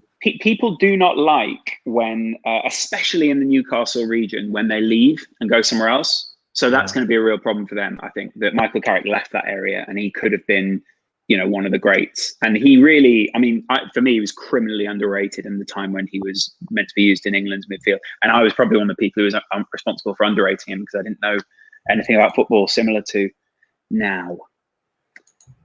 I can't stand Salah, Trent, or Mane, says Jash. You've got some great names in your comments. Darren Tinworth says Robbo is arrogant. I do think Robbo loves. He loves. Yeah, he's a bit dislikable. Apart from the fact I just know he's the best left back in the world at the moment. So it's hard to. I don't know what it is. I think it's a mellowing of age because I really was an angry person probably up until about 3 years ago. Absolutely. And now I've mellowed. Now you've mellowed. You are. You just go. Yeah, cool. I am the best. I am the best. Yeah. It's not I'm the best live streamer there is. There's David Bellion is better than Sadio Mane. Says, I've seen David Bellion live, and I can tell you he definitely isn't. That's the sort of thing you put up. That's like radio shows like are really popular in daytime, and then at 2 o'clock in the morning nobody. Oh yeah, absolutely. That's the sort of comment for there. That's the sort of people would get into that and say that's a good point at 2 a.m. Not prime time. That is also where I think what you're getting the mix up here is you're acting as if prime time is the best content. Actually, 2 a.m. radio is the best radio because it's when all the weirdos come out and they go, call in now, 0500, 909, whatever. And they go, call in now. Have you ever seen a ghost? And then someone calls in and goes, I've seen a ghost. It was that ghost abuse. That ghost. Oh, no, I can't say. You can't say that and see the line you're going down. It would have been funny if we were in private, but in public, it's not funny, Mark. Don't make me do this. No. Yeah. I haven't just seen a ghost. A ghost did something to me. Use your imagination. Yes. This is what you get on late night radio. This is why I love Alan Partridge, because it's like, who's the best Lord? Lord of the Rings? Or Lord of the Dance. Yeah. Or he says he has a Piper poll where he says it was between the bagged Piper, Billy Piper, and someone else. I did enjoy that. What's the best condiment? Yeah, Mustard. and then mustard, and he's like, that's a hot sauce. Yeah. This Lawrence guy's arrogant. Get him off, Mark, says Peter Quill. With all due respect, Peter, I'm doing my bit for the NHS. Are you? Lawrence, you told this ghost story on an earlier True Geordie podcast. Good point. I had to have a few ghost stories. That's so true. You have to be careful. It's very hard not to repeat yourself when you're doing hours and hours of content every week. I also have more ghost stories. I have a lot more ghost stories to come. Sancho, Martial, Rashford are better than Liverpool's front three when they reach their peak. Centre-back and CDM, and we're title contenders. I've got to admit, Manchester United aren't many moves away from being back up there in the sort of cemented in the top four. But the problem is, you guys actually do need to sign Sancho first. I'd love to see Sancho back in the Premier League, but if I'm honest, I think he's probably going to Chelsea. Am I wrong? No. Well, you're going to get Werner, which will improve you massively as well. Yes, that's Timo Werner, Roberto Firmino, Mane, Salah up front. What a front four that is! And then you got to feel sorry for Naby Keita because he doesn't really fit anymore. What a flop! Unless he does the Fred. No, because he's on his second year, isn't he? How many years? He's on his second. I think injuries have been unkind to him, and also I think there's some players who come in and see what happens. You never know. Let me just read some of these. Super I say flippantly, but these are the people who are contributing on the Just Giving page. That is what we're here for. Right. We started at midday on AFTV, 3 hours. We kicked in at 3 p.m. for 3 hours. We've got the quiz back at 9 o'clock. 4:30 it is. We are currently on 3,750, which means we've nearly done 2,000 in just over an hour and a half. Loz is going to claim a lot of that back in expenses, but no, I'm only joking. Yeah, I had to travel to get here, so. Daniel Gavin says, hopefully the money raised can provide the much needed equipment for frontline staff so that more and more people can live and staff can be prevented from contracting coronavirus. And there's £20 plus £5 gift aid. Anonymous says, thank you, NHS. You're true heroes for our country. And Mark, which isn't me, says, don't lose heart in this battle. You guys are leading us to victory and every single one of you are heroes. I wish that was, in fact, that wasn't me. I haven't had time to put that. Is that not about you though, Mark? That's about you. They're saying every single one of you live streamers are heroes in this. The real heroes, the people doing the live streams, keeping the nation entertained. A lot of people mistake my tone for arrogance. I'm not arrogant. Chris G, Stretford End calls. He says, you've inspired me to make my own Instagram account. And please shout out Stretford End. Please shout out. So I've inspired you, and then you've used Just Giving to also promote yourself, which is Stretford End Calls on Instagram. But thanks for the $5. Amazing. I love that. You've inspired me to get Instagram. Oh, good. Yeah. Okay. Wow. I've inspired people to do a lot of things, but walk out the door and things. I think one of the best things I ever inspired people to do, and I have said this before, is I was in a pub in Dublin. And I inspired half of the pub to walk out by going on the jukebox and playing Hazard by Richard Marx. Wow. It did not go down well. I thought you said a really bad case of wind, but that's actually a good story. You must really love Dublin then, because you've talked about Dublin almost 3 times. Years. Yeah, I loved it. When you were back in the old days, the old Mark, as they say. Yeah. Who wasn't called Mark. Yeah, young, wild and free. Mark, if United were able to sign Koulibaly, Sal, Sancho, and Kane Oba, can they be a title contender? A contender for the Champions League title? I mean, if you sign some of the world's best players, you probably would be. I mean, I'm really grateful for the contribution, which will go towards the what we're doing, Akhtar Hussain. But I think you've just spent in excess of £500 million in one. So how much would Koulibaly? Koulibaly would be what, 120, 150 possibly? I think you might get him for about 80. No, I think 90 at a push. 80 is, we paid 75 million. You paid 80 million for Harry Maguire. Koulibaly is a level above him. Yeah. 4,000! Lawrence is on a roll here. He's loving it. What we've done, Mark, today, and you and I have done this together, but mostly me, have raised so much money for the NHS. I'll tell you what, I wish we could go live to Robbie, because he'd be like this. He'd be smashing it up. This is my bloody idea. Bloody Lawrence. You know, I've really enjoyed. I'm only joking, Robbie. I'm doing this for comedic effects, by the way. Yeah, we're obviously. I've got to say, one thing I have really enjoyed is watching Robbie cook during the lockdown. So cooking on FTV has been really good. I enjoy his ritual around the the soaping of the hands. I enjoy his ready, steady cook vibe.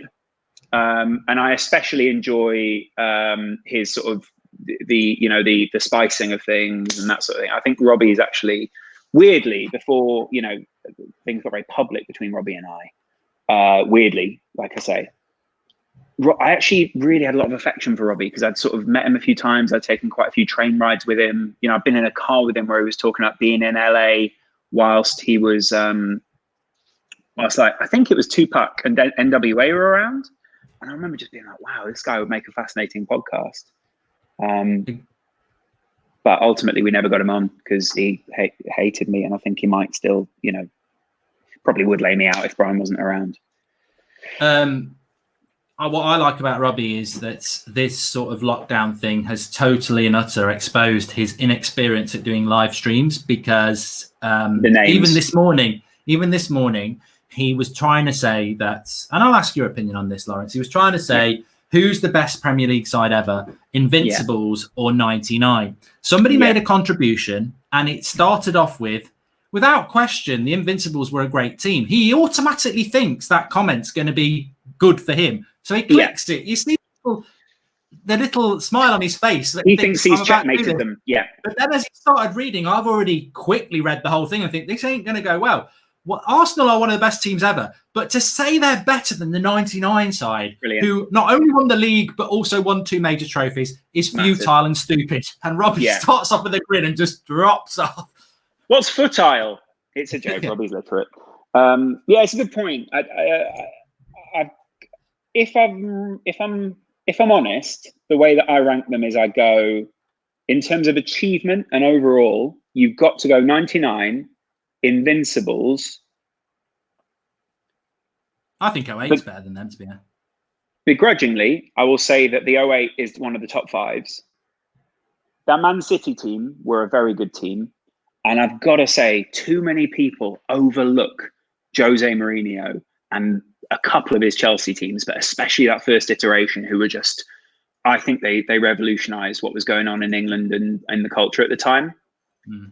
Because he was so charismatic. He changed culturally what Manchester United were in the end.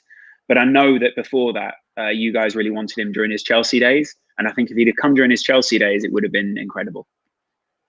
Yeah, definitely. So, somebody said about getting Lawrence on the quiz. He's more than welcome to come on the quiz in future weeks. What time's it on? What time's it on? 9 o'clock tonight. Yeah, I can't get you on tonight because it's AFTV versus United Stand, but we do it every Saturday night, so you're more than welcome to guest on if you want to. I'm busy. So it's a joke. Don't worry, Mark. I said it like that on purpose to laugh at Robbie. 99 obviously are better than the Invincible. That's Tom he was Hazelwood, the one who did it. Yeah, Tom Hazelwood. He's back again, Tom. Yeah. There's 99 for life. A lot of people going on now about the 08 team. This guy actually thinks he's funny. That's the funniest part. I think he's talking about you there, Mark. Lawrence, Centurion Cities or Invincible? It's done me well for 5 years. I must ask you, Mark, have you got... I've got to read it because it's on the chat. Now, this is probably down to myself. I've been trying to get Brian on for a number of weeks, which is why I always have to make do with Lawrence. But the point is, I did ask Brian to come on. He did say, I'll see what I can do.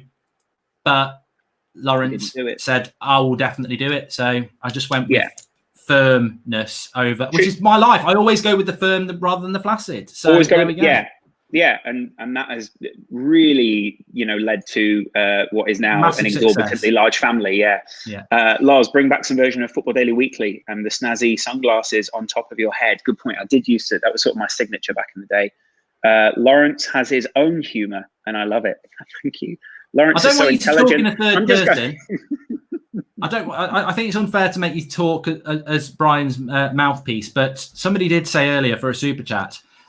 What do you think Brian thinks about Newcastle takeover? Considering there is a famous clip, or I like to think it's famous, of me and Brian on the kickoff berating Manchester City and saying, "No way would I like that." Now, I think Brian did go on to say, of course, if someone bought Newcastle, I will absolutely be a hypocrite and take the money. So he must be over the moon. So I think, there's a few ways to put this. First of all, Brian's his own man. And I think he'll probably form new opinions once the billions start rolling in. But everyone wants to see the identity of their club maintained, and I think as long as the owners can maintain an identity, he probably welcome a lot of that. I also think they've been through a lot, in the same way as Man City fans have. Sports washing is definitely a factor, and actually, I think a real issue with sports washing is that it tends to be racistly applied or sort of bigotedly applied. So there are millionaires such as the Glazers who aren't particularly fantastic sometimes, who also use the Manchester United as a symbol of them. And I'd also say that's sports washing in a way, in the same way as FSG and, John Henry probably have made some serious mistakes in the last few weeks, and have also shown consistently that they haven't always made great decisions off the pitch for Liverpool. Having said that, you can go the other way. I think Brian will be thrilled, because I think he's just looking to be entertained and wants to see something different happen. But I think in the long run, you want to see the identity of Newcastle United restored. And I wonder if anyone's really capable of that anymore. The one I've put up on the screen here, I get them all. I would never fall for any of them. But the third one in, I'm reading it and I don't get it. Gabich. Oh, I've got it now. Yeah. I got it now.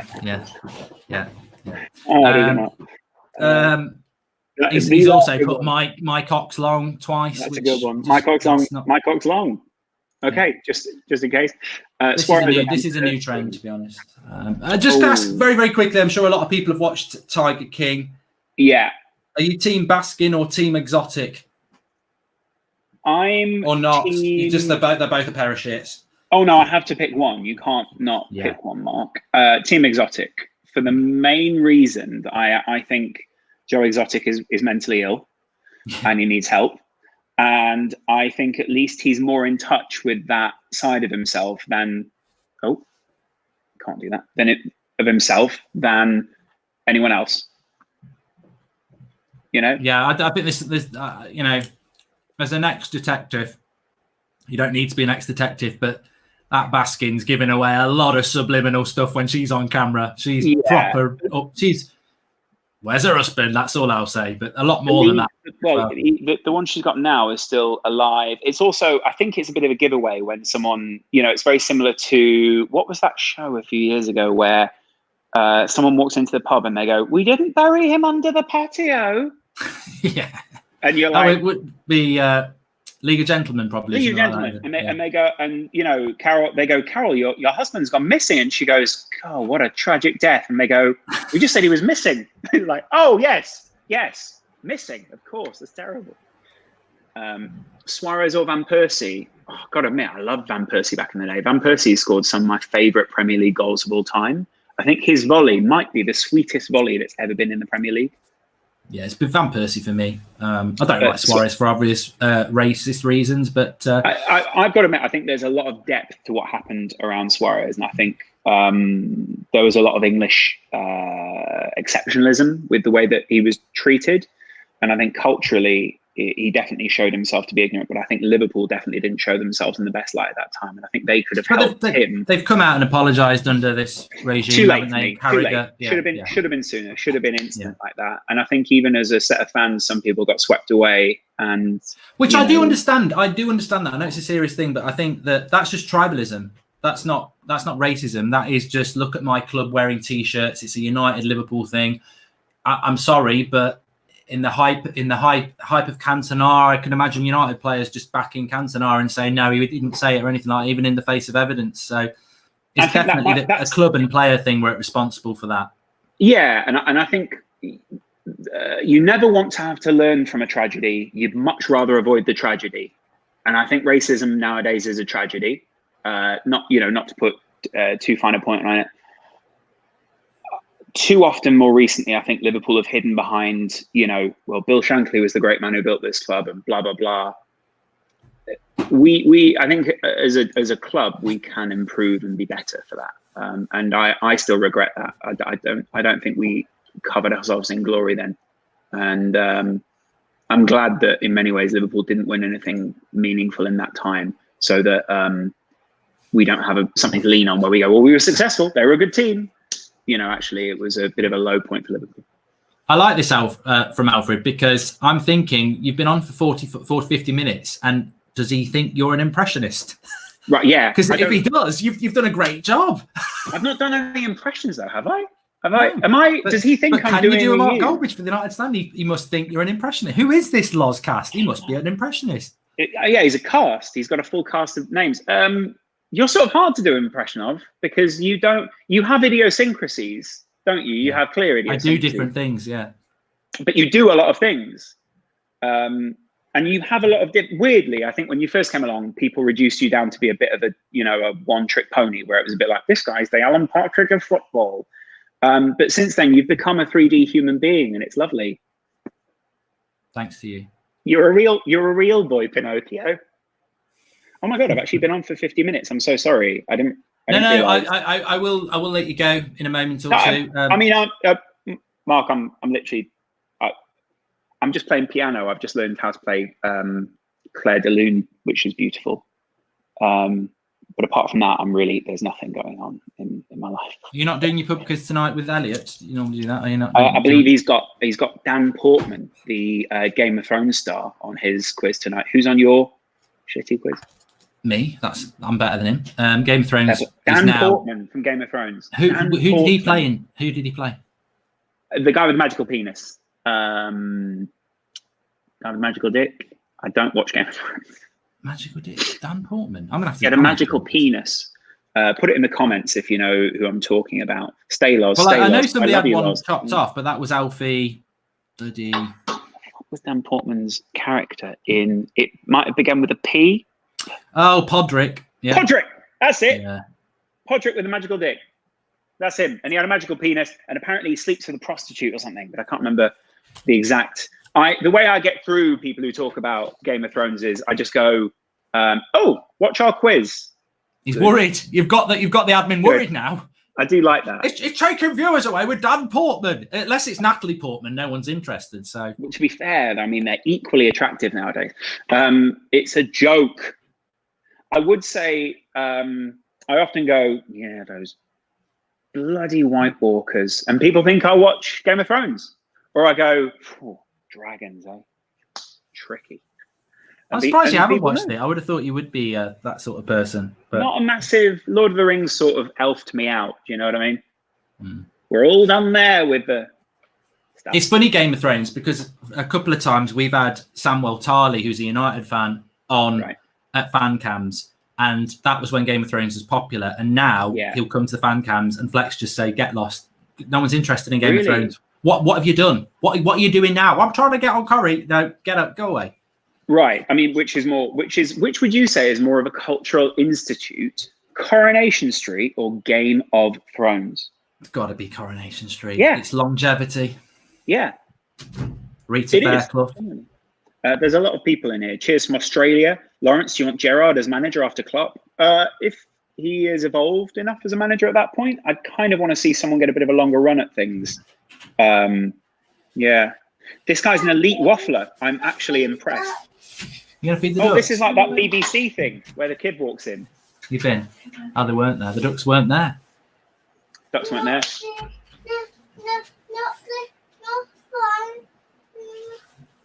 He's in that can't get his words out.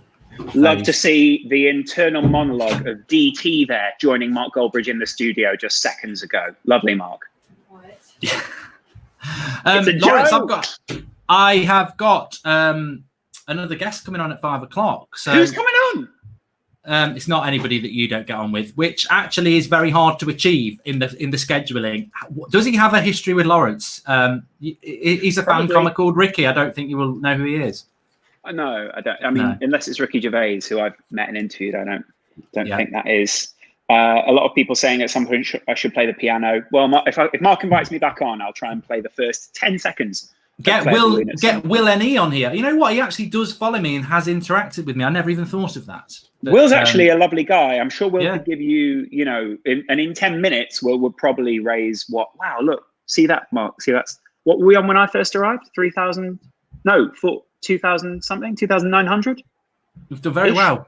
You've done very well. I almost single-handedly have raised more money today than the entirety of AFTV. I'm just saying. I'm not saying it isn't a competition. It isn't who's better for charity and therefore the NHS and getting PPE to the people, which I've always been an advocate of. We've said it in meetings. I've always said, get them PPE, and they go, good. So, you know, I'm not saying, but I've done my bit. That's all. You've still got 5 minutes until 5 o'clock anyway, Mark. So we can still have 5 minutes. Man United, Ronaldo, or Madrid? Oh God, this is very technical. Which was better to watch? Well, definitely United, Ronaldo, because it was painful to watch him at Madrid. I agree. Actually, I think he was actually at his entertaining peak at Manchester United because he was around Rooney, Tevez. I think, you know, what would have changed a lot for him at Manchester United and would have really, I know he's in the history books anyway, but winning that Champions League final where he thought he could pull you through it would have changed everything. I know. I wish we'd got him. I can see Mark's interest sort of waning with me now. I'm not. I'm just trying to see if I can get Will and E. I'm not really. Oh, okay. Well, I'm not. I'm genuinely not. I'm not. There's a question for you, lads. Yeah. How long do you think Klopp will stay? I think maybe another 3 seasons if we're lucky. But I think if it begins to go the way of Dortmund, or it begins to go the way of, I don't know, I think he left Mainz better than he started. But if it begins to go that way, Liverpool have probably already got some of the things they're looking at. It's difficult to replace a Jurgen Klopp, which is why it could only really be a Gerrard or someone like that. Really hard to do that. But it's, you know, amazing in the first place to have Jurgen Klopp. It's the kind of thing where you think it's better to have Klopped and Klopp than never to have Klopped at all. Yeah, I do wonder what could have been if he'd come to United, but mate, if he'd have gone to Manchester United, you guys would be A, the most hated team in the Premier League again, B, the most formidable team in the Premier League again. And it genuinely sort of gives me anxiety to think of him at Manchester United. In the same way as it probably gives you anxiety when you saw bloody Paul Ince wearing a Liverpool shirt. That must have really upset you back in the... He just bantered himself, to be honest, Paul Ince there. It didn't go the way the governor wanted it to. And I wasn't the biggest fan of Paul Ince while he was at Liverpool. No, he makes it all about himself. I remember him scoring a late equaliser in the '99 season at Anfield.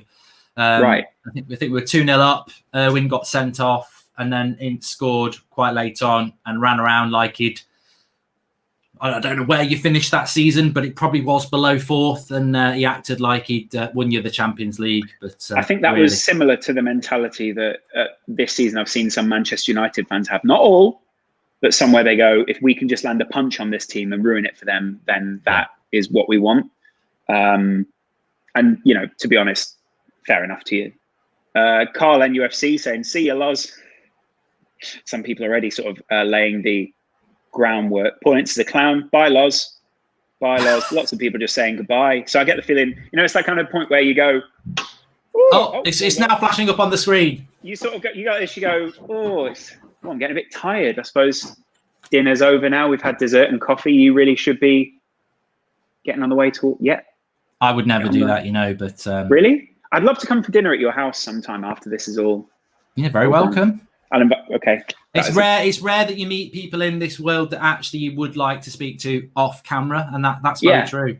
Yeah, you and I actually do have I love post kickoff. There's actually a lot of times where the guests stick around, and sometimes Brian just a little bit. Brian goes straight into his dressing room, and everyone goes, "Oh, we can, okay." And then you know, you sort of see those loving eyes across the room of Mark's, and you just sort of go, "Oh, I'd love to chat to whatever that is." And then you come over to me, Lars, and let's slag off Full-Time Devils. That's basically what it's all about. That's Lawrence saying that, not me. I'd rather not get involved. I've been on lots of things, lots of Manchester United channels in my time. I'd have to say this is up there with the top 2, Mark. Yeah, it's definitely up there. Don Robbie and Tupac chilling in LA. That was genuinely the story that Robbie told me. You know, obviously that everyone remembers Robbie's rap years, and if you don't, go back and find him on YouTube because he was actually really good. But you know, what more can I say at this point? Robbie's he's a top bloke, is Loz, and that's not my words. That's the words of somebody who's just whizzed by, and I can't remember. Maybe I imagined it. I don't know. I think it was the Batman channel. The Batman channel. I mean, what's better than Batman? I love Batman. Yeah, I am a huge fan of Batman. Batman's my favorite my favorite superhero film. Batman, any of the Batmen, apart from the one with George Clooney and probably the one with Val Kilmer. And the best sort of film of that era, when I was around the time when I was born, Ghostbusters. It's such an underrated film. So underrated. And I learned again to play Ghostbusters on piano. So I'm not quite there with mastering it yet, but it's got a good tune to it. So. Well, it's been an absolute pleasure having you on, Loz. And thanks a lot. knowing it's going to go so well, both chat and financials, it would have just been the Loz show. Yeah, look at that. Sailing up. Thanks, Loz. Again, it comes just across the screen. Not flashing this time. Good, though. I like that. Look at that money just racing up. What do I leave on, Mark? What's the amount of money that I leave on? I doubt it's been updated, so I can tell you. This is a good thing to do with each guest as well. You know, basically take the pressure off me. I can tell you, Loz, that you are going to leave with 4,467. And we took it over with we took it over 2 hours ago at 2,000. So we've exceeded. Robbie's sweating. Yeah, he's sweating. Well, I mean, what's new? It's a joke. It's a joke, right? And on that bombshell.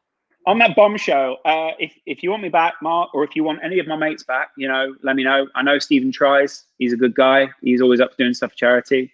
Yeah, I fancy doing it. I mean, to be I'm honest, Will Ennie's agent. We've got. I've only got an hour to do, and then we've got a quiz at 9. My next slot is 9 a.m. till midday. I mean, that's going to be too early for anybody. So wait, so you're doing another hour? Sorry, I know I'm eating in someone else's time, but menuing is vitally important to keep the audience involved. So it is. Ricky's waiting in the wings, literally. Ricky's waiting. You've got an hour with Ricky Gervais. This is incredible. You've got Ricky Gervais on the podcast. And then after that, you are taking 3 hours off. AFTV, take it on. Back to AFTV, right? Yeah. And then you are back at 9 p.m. with a quiz about purely football? General knowledge. General knowledge. Okay. All right. Well, I might join you. Not on camera, but I might come and, you know, just answer some of the questions, because that's what a quiz is. Yeah, definitely. Anyway, I'll leave you to talk to, oh my God, this is going to be amazing here. Imagine swapping between one of the greatest comedy minds of the UK and Ricky Gervais in one live stream. This is incredible. Yeah. Thanks a lot for having me. I hope people keep raising money for you guys. And I hope you've done a great job, Lawrence. I think you really have surprised me, to be honest. You came in as a filler and you've become good. I'm trying to think of you've a bit like a Marcus Rashford. You know, we had Will Keane, who was shit up front. Val Howell picked him. He got injured. We put Rashford on and we went, look, there's nobody else. And you know, Stu Cook's dropped out and Loz came in. Good. Okay. Well, no, he's done fantastic. Always a pleasure. Yeah. Thank you very much. Do I just quit this now, Mark? Or I can do it for you. Leave studio. Okay. All right. Yeah. What a great piece of software this is. It's very good. Told the brand. See you later. Now, everyone, Ricky Gervais. Of course, it's not Ricky Gervais. It's Bricky from the fan cams. How you doing, Ricky? All right? Very well indeed, mate. And I'm a massive fan of Ricky Gervais, so it's quite a compliment. Good. Well, let me just have before we come to you, we've still got 7,000 people watching, so we're obviously doing something right, which is great. We are on 4,467. I've not said it for a while because we were just talking for so long there. But Matt Norris, a couple of anonymous people as well. Gerlin Core, Bobby Morrison, a few anonymous. Rob with 50 quid. Thank you, Rob. Lots of people, anonymous contributions on the Just Giving page. Francis from America, thank you. £200. It's wonderful what AFTV and the United Stand are doing for the NHS. Thank you to the NHS and all the healthcare workers around the world during this unprecedented times. A very, very generous of you. Farrow, thank you and respect to all NHS staff. Ewan Berry, Helen Nuttall, Loz, not the Scouse loving Londoner that hangs out with True Geordie, says great effort United Stand and FTV, stuck abroad and have lost 2 people to COVID-19, couldn't make funerals due to a flight ban. It's a tough time for all. Great to see everyone chipping in. That's £250 plus £62.50. Great gift aid. Thanks for that, Loz, who's not, he actually wasn't the Loz who's just been on. And thanks everyone who's making the contributions. Please do it through Just Giving because we get an actual total of what we're raising. Links in the video description there. Really appreciate everyone who's getting involved. We've done a great job, Ricky. We took over from AFTV, who started it off at midday, between midday and 3 p.m. They handed it over. We had £2,000, and in 2 hours we've gone up to 4.5. I think we've got every chance of hitting £5,000 before, maybe even more. And that was my aim, to get to £5,000 by 6 o'clock. So please contribute. The link's in the video description. And how you doing, Ricky? Very well indeed, mate, and well done so far. It's going brilliantly. I've been watching throughout as well. I thought Robbie's slot was good as well, but looks like you're going to outdo him. Nice to have that little bit of competition between United and Arsenal. Well, that's what we said. We said this in the preparation stage. I said, Robbie, I've done this before. I'm going to assemble my... See, I think Robbie went with a bit of a scattergun approach with his transfer plans. He just went and got loads of people on, and I went, no, I'm just going to get good people on, and hence we've got you on, Ricky, and you've got lots. You wanted to start off about the 99 Invincibles thing, didn't you? Because Robbie started the argument. He says Invincibles are miles better than 99, which I find hilarious. But you have your say. I was listening earlier on when you were speaking to Robbie about that. Really interesting. I'm not. I think you know me already. That I'm not one of those people that'll just say my team's better than your team or my players are better than your players. I'm not like that in any way, shape or form. There's plenty of, well, not plenty, but there's a few United players that I hear people calling world class, and I don't think they're even Premier League class. So I don't just say United are better, and that's the end of it. But what I find interesting about the Invincibles, and any Arsenal fans that are still watching, don't get me wrong, it's a fantastic achievement. It really is an unbelievable achievement to go unbeaten for a whole Premier League season. It's staggering. But I've got to say that when you're going through a league season, obviously the cup ties are interspersed with the league games. They didn't deliberately get knocked out of the Champions League. So if we're discussing here who's the better team, even though they went unbeaten in the league, it's not like they didn't try to win in the Champions League. It's not like they didn't try to win in the FA Cup. Even the League Cup, they got to the semi-final. So even the League Cup, they took seriously. So although it's a fantastic achievement, and I'm not knocking it, it's brilliant. When United won the treble, they only lost 4 games. Now they're trying not to lose every time they play. Now Arsenal lost 6 games that season. Now, they're obviously trying not to lose every time they play. What's the better achievement actually on games lost during the season, not just on trophies won? And I heard you talking about other good teams that have done brilliant. If I was to say to an Arsenal fan, for example, like City won the domestic treble last season. If you could I know what I'd choose. If you said to me, we can either go unbeaten in the Premier League next year and win the Premier League title, which obviously I suppose you would, or you can win the domestic treble but lose a few games in the league, I'd bite your hand off for the domestic treble. Wouldn't you, Mark? 100%, yeah. And I think what Robbie was trying to do, because he can't live with a treble. That's the point. They've never won a Champions League.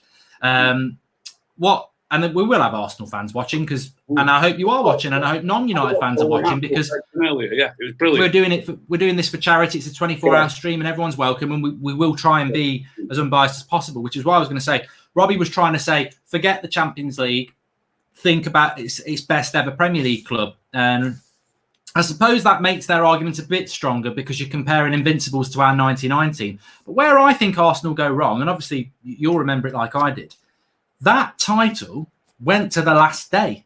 If we'd lost to Spurs, we'd lost that title. So that just shows you, I know Liverpool and Man City pushed each other, but they pushed each other in an easier league than 99. And that Arsenal team we went up against in 99, I actually think was probably better than the Invincibles. And I'll get slated, but it was a bloody good Arsenal side. Yeah, the Arsenal team that challenged us that season were the double winners the previous season. Brings me. And nearly did it again. I mean, another thing when you're comparing a team, are we actually just saying one season? But if we're actually saying that team was better than that team, that United team sort of did 2 trebles.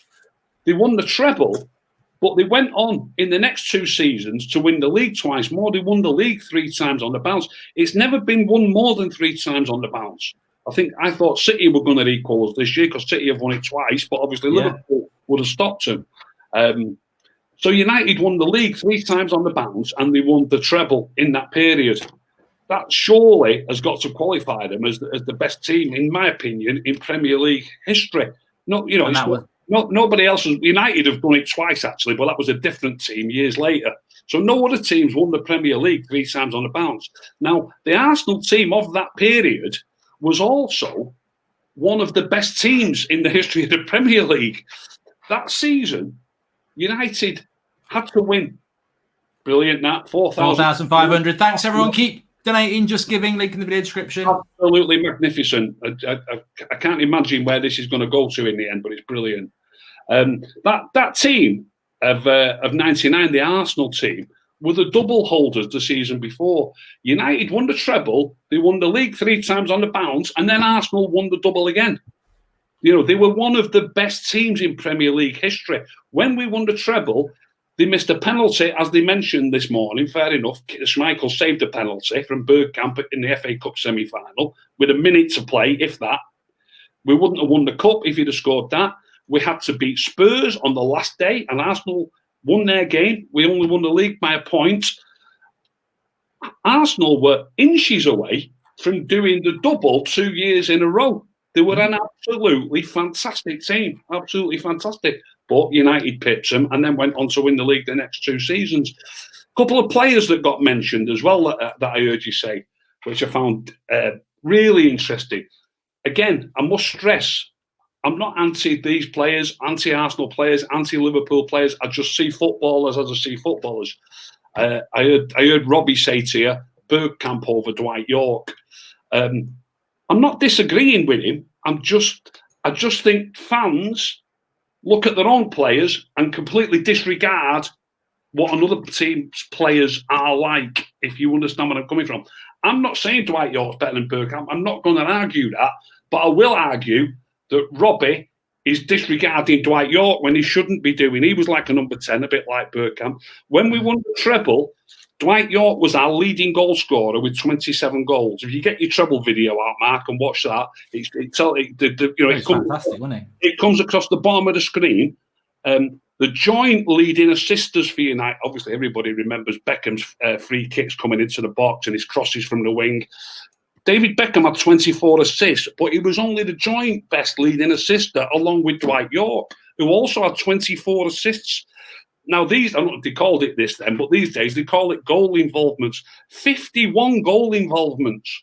You don't really need to see him play to sort of understand what a great player he was. He was unbelievable, Dwight York. He really was. I'm not saying he was better than Bergkamp. Bergkamp was fantastic. But it's difficult to sort of, you can't just say, oh, our player's better than your player. It's not as simple as that. Well, I think as well, I mean, it's and the producing going on from Geordie behind the scenes is fantastic. It's not me who's flashing up all the updates. He's doing a great job, and he's the master of the quiz at 9 o'clock. Make sure you tune in for that.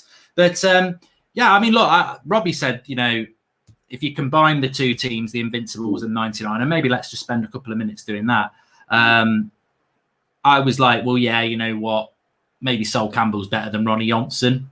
Maybe he is, but he went straight in. Well, it's got to be Bergkamp and Henry up front instead of York and Cole. And I think, well, how many Champions Leagues did Bergkamp and Henry win then for Arsenal? And if the team was so great, and also, what did the Invincibles do the year after the Invincibles? Because that was the last time they won the league. Did they all leave, or did they just think, oh, we've won our gold-plated, Yorkie-wrapped Premier League trophy, we're not going to bother now? Because that's always that should always be the measure. If it's close, like you said. We went on and won the title for 3 years in a row after 99.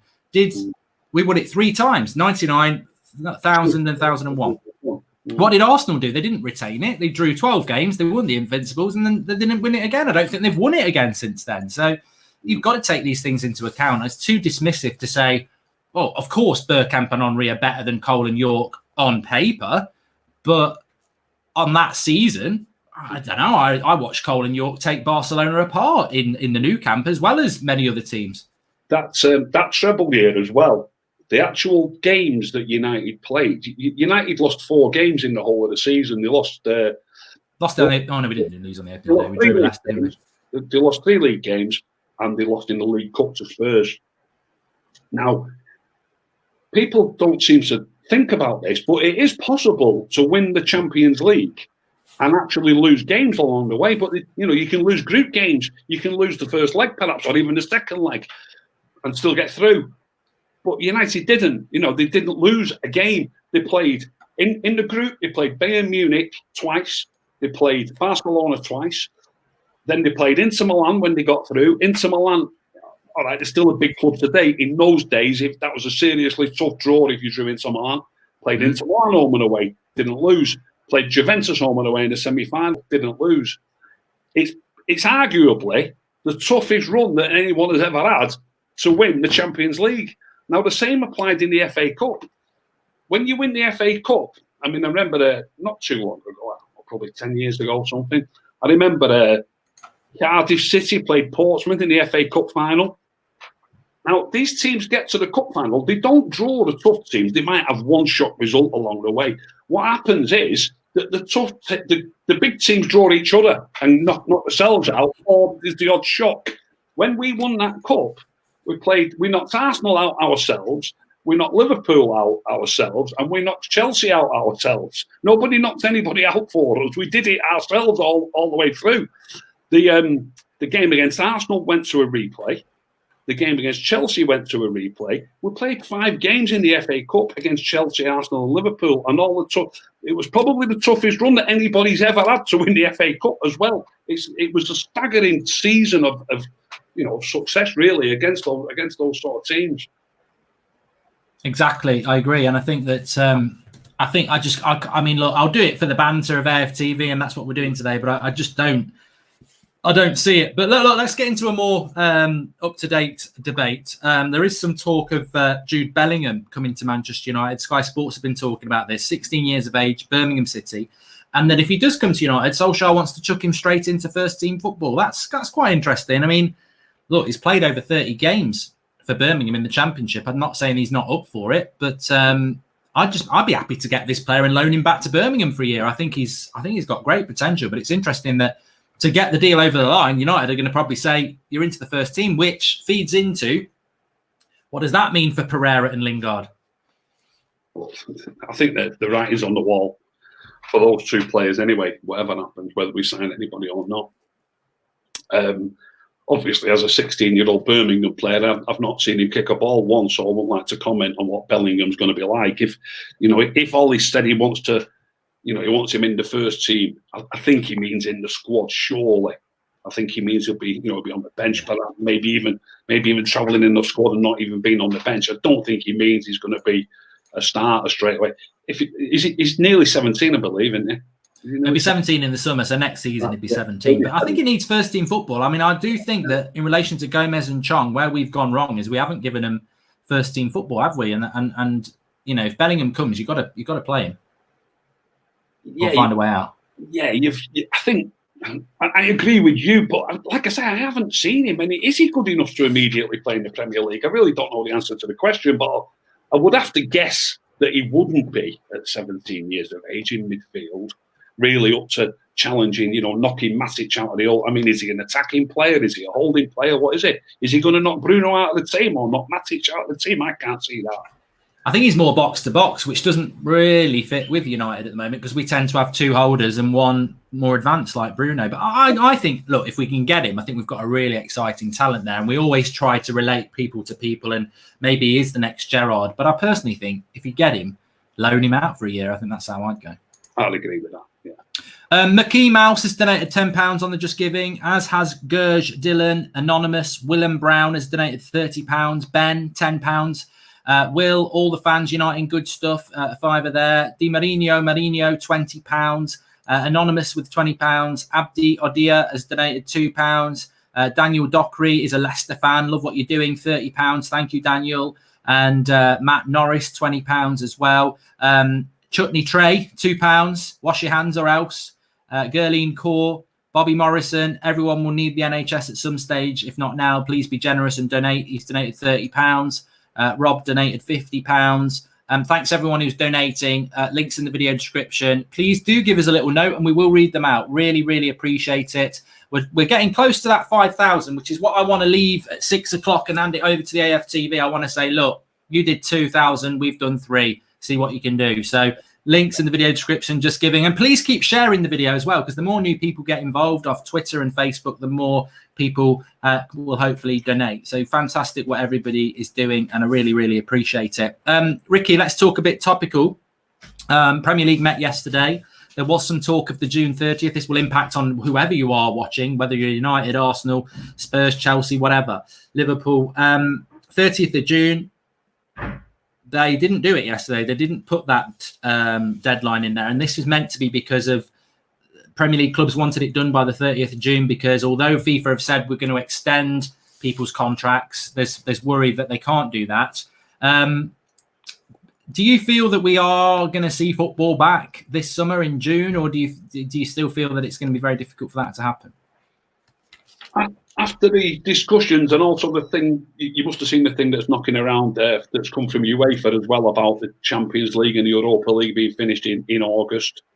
Because of those two things and the way they sort of meet each other, I'm a little bit more hopeful than I would have been if you'd have asked me this question last week. Yeah. I do think there's a little bit of a chance that we might see football again. It'll probably be behind closed doors. I'm sure it would be. I know there's loads of difficulties with that. Lots of difficulties. I don't know how many people would need to be at a football stadium running the cameras, obviously doctors, all the staff. I can't imagine. I imagine it's 200 or 300 people perhaps, which are going to be in a closed space or a smallish space working together. But I'm sure they can get around that. I'm sure they can. So I do think it might come back. Yeah.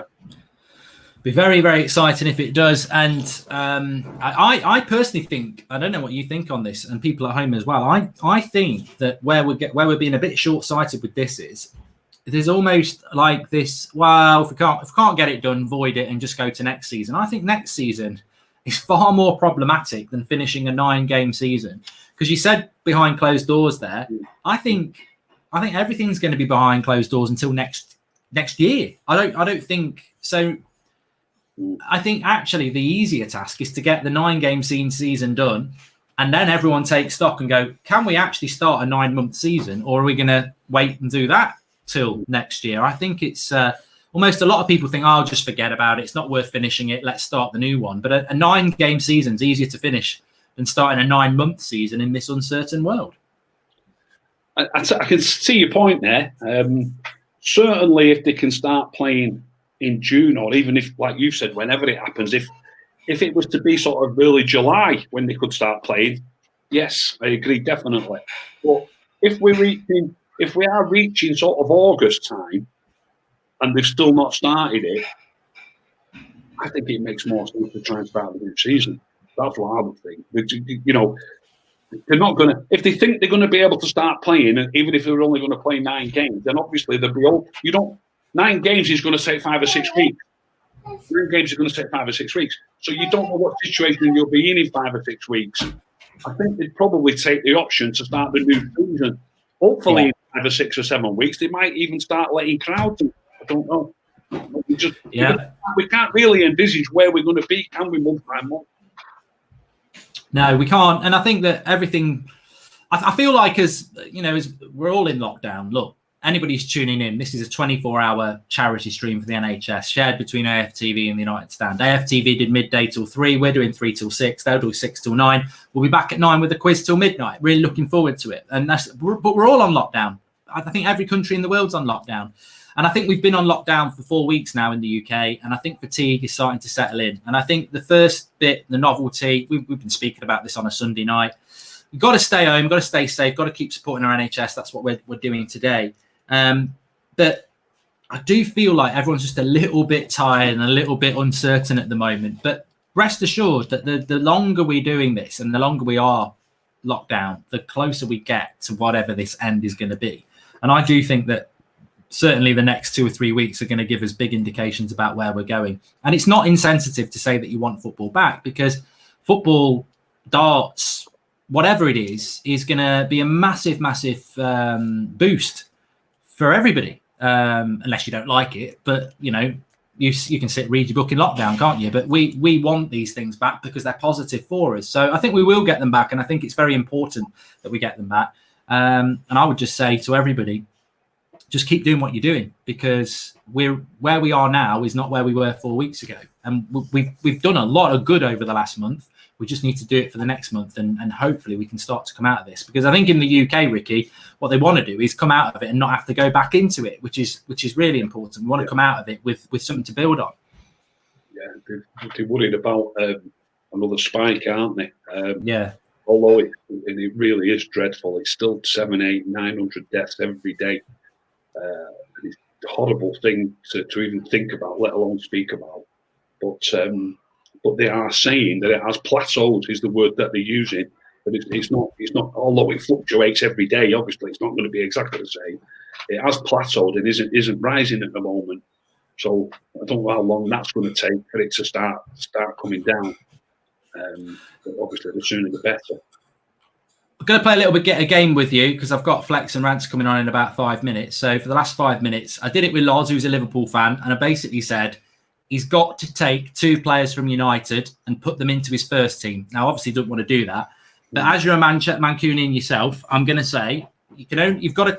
It's probably easier for us because we've got more gaps than a Liverpool side.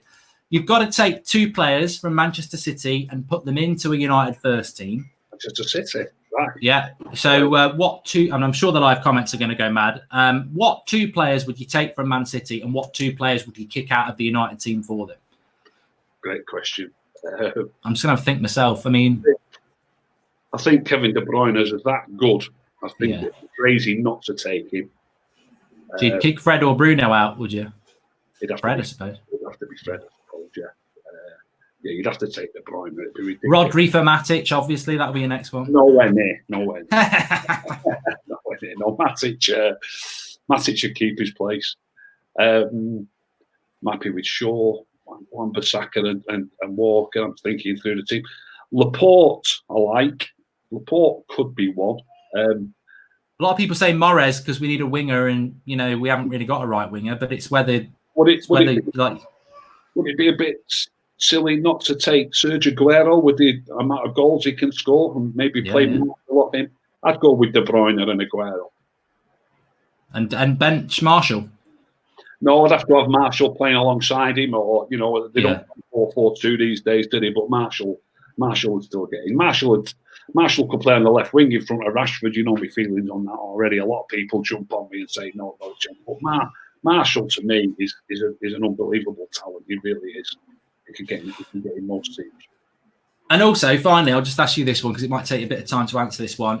Talk of Pogba this week starting to change his mind. Maybe he can't get the move he wants. I think it's now progressing from him staying next year, which a lot of people think he will, to actually signing a new contract. What do you think about Pogba signing a new contract if that happens?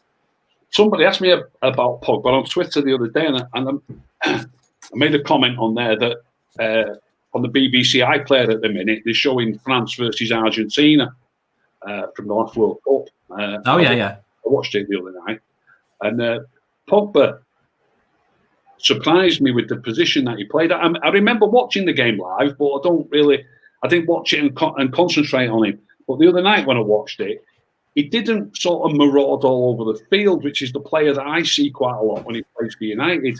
One of the things that I like about Matic's game is you do need a player who's not going to vacate that space too often in front of the back four. And that was how he played in that game. And I was very impressed the other night. I know what the game's 2 years old, of course, or nearly 2 years old. But I was very impressed with him in that role on that night. Whether he'd play in that role for United, I'm not sure. If he was to stay, I like Matic in the holding role. I do not fancy the idea of Pogba and Bruno in the same team. When I say that, everybody jumps on me back. If he's going to re-sign, maybe we'll see it one day. But I just think that you've got two players there who are very attacking, and if they're both going to get caught forward of the ball too often, you could end up having defensive problems.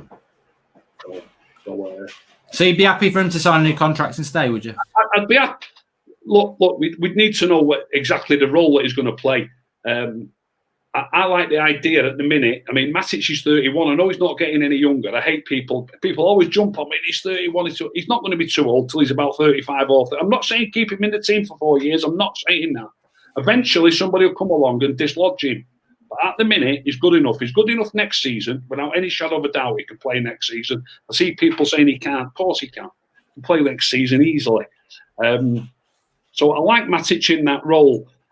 Although I said Pogba played that role when I watched that game the other night, I'm not 100% certain that he would be consistent in that role. I know Matic is consistent. I already know when you're building your team and you look at your players, that's one position that I'm completely happy with. We don't need to replace him just yet.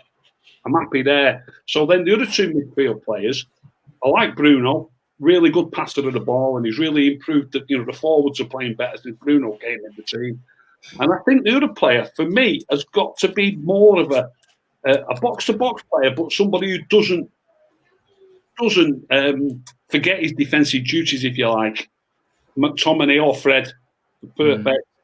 For me, McTominay, bit bigger, well, not a bit bigger, stronger. I think McTominay, if we can start next season with a midfielder, McTominay, Matic and Bruno, there won't be too many midfields in the league that are stronger than that. Yeah, and then the point is, where do you get Pogba in? Exactly. Ricky, it's been a pleasure to get you on. I'm really pleased that you could come on for us this afternoon and give a shout out to your Twitter. Actually, that's a good idea. What is it? Rick the Red. Rick the Red UK, yeah. Rick the Red UK on Twitter. Well, we'll sort out getting you on the Sunday show. Ricky's normally on the Sunday show with Saeed. I'll speak to you tomorrow about that. I don't know what the plans are for that, but I really appreciate you coming on and have a good Saturday evening. Keep it up, mate. It's going absolutely brilliantly. Cheers, pal. Take care. Bye-bye. Thanks to Ricky for coming on for us there. We are where are we? We are still here. We're £4,878. So we've got about half an hour to hit the 5,000 and go past it. So links in the video description for the Just Giving page. Please do contribute. Remember what we're doing this for. We're doing this for the NHS. We are all in lockdown. These are the heroes without capes. These are the people, keeping us alive. These are the people on the front line. These are the people that are making a big difference. And please do keep sharing the video and making your contributions and playing your part in it, because we can't do it without you. We're actually on 4,900 at the moment. I'm just going to read out some of the contributions. We've had two, anonymous £13, anonymous £10, Sean Forster, £30. He says, as someone who has benefited from the NHS this last year, it pains me to see this fabulous service being overrun right now. Big up to all the staff working so hard. Dino says, can you shout out my girlfriend Jill? She loves the United Stand.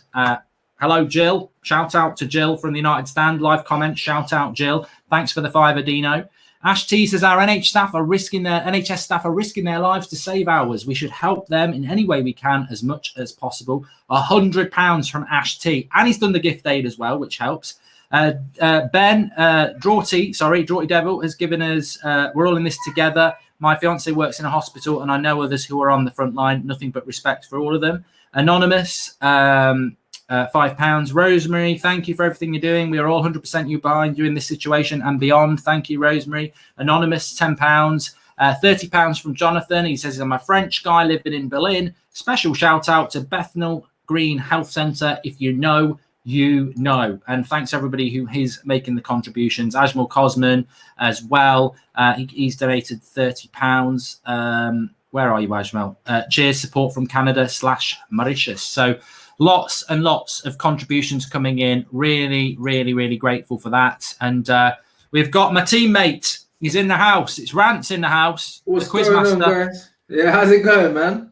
Good. So we've left. We're coming towards the last half an hour of my first 3 hours. And at this point, we've got it all planned out. So we've got Rants. You're going to be on the quiz with me at 9 o'clock to take on AFTV. Yeah. And then you're doing a Flex and Rants live at 3 a.m. Yeah. That's gonna be mental.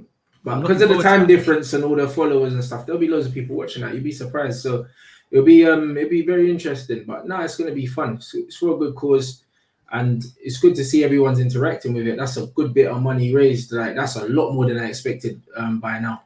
Like looks like DT's gonna have to dye his beard, mate. DT is gonna have to dye his beard. But no, we took over from look. this is the way AFTV and United Stand work. We've been on the football pitch, we've been in the terraces, we've been in studios. There is a competitive edge, but we do get on. Yeah. They did $2,000 over 3 hours. We've done $3,000. And look, people say it's not competition, but the more we raise, the more we raise. So this is it. This is it. There's no better reason to be competitive. You know, at the end of the day, whoever gets the money is who's going to win. Do you know what I mean? Ultimately, I mean, it's not really about us.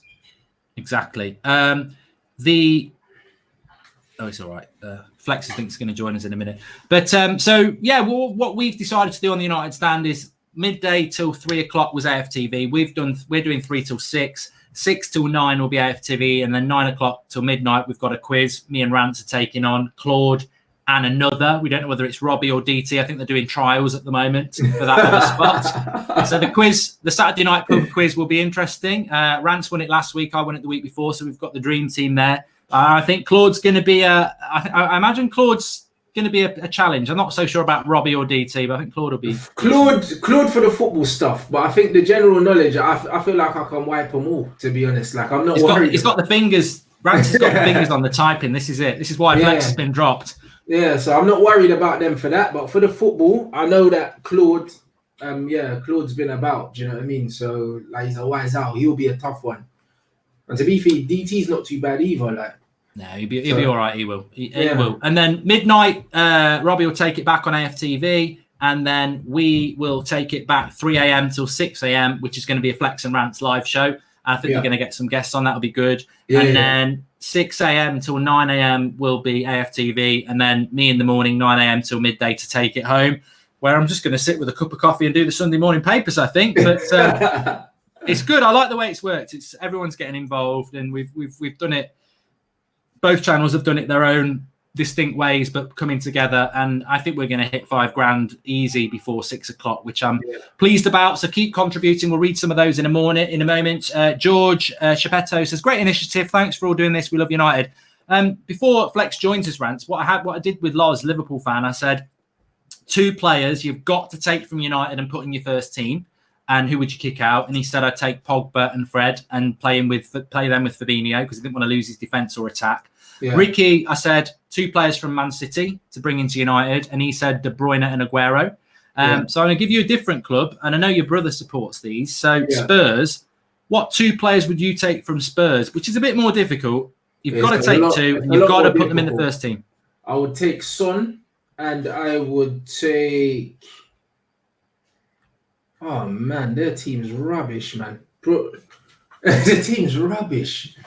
So if you took Son, would you put him on the right, or would you drop Rashford? No, I'd put him on the right. I'd put him on the right now. Do you know what I mean? So, yeah, I would take Son.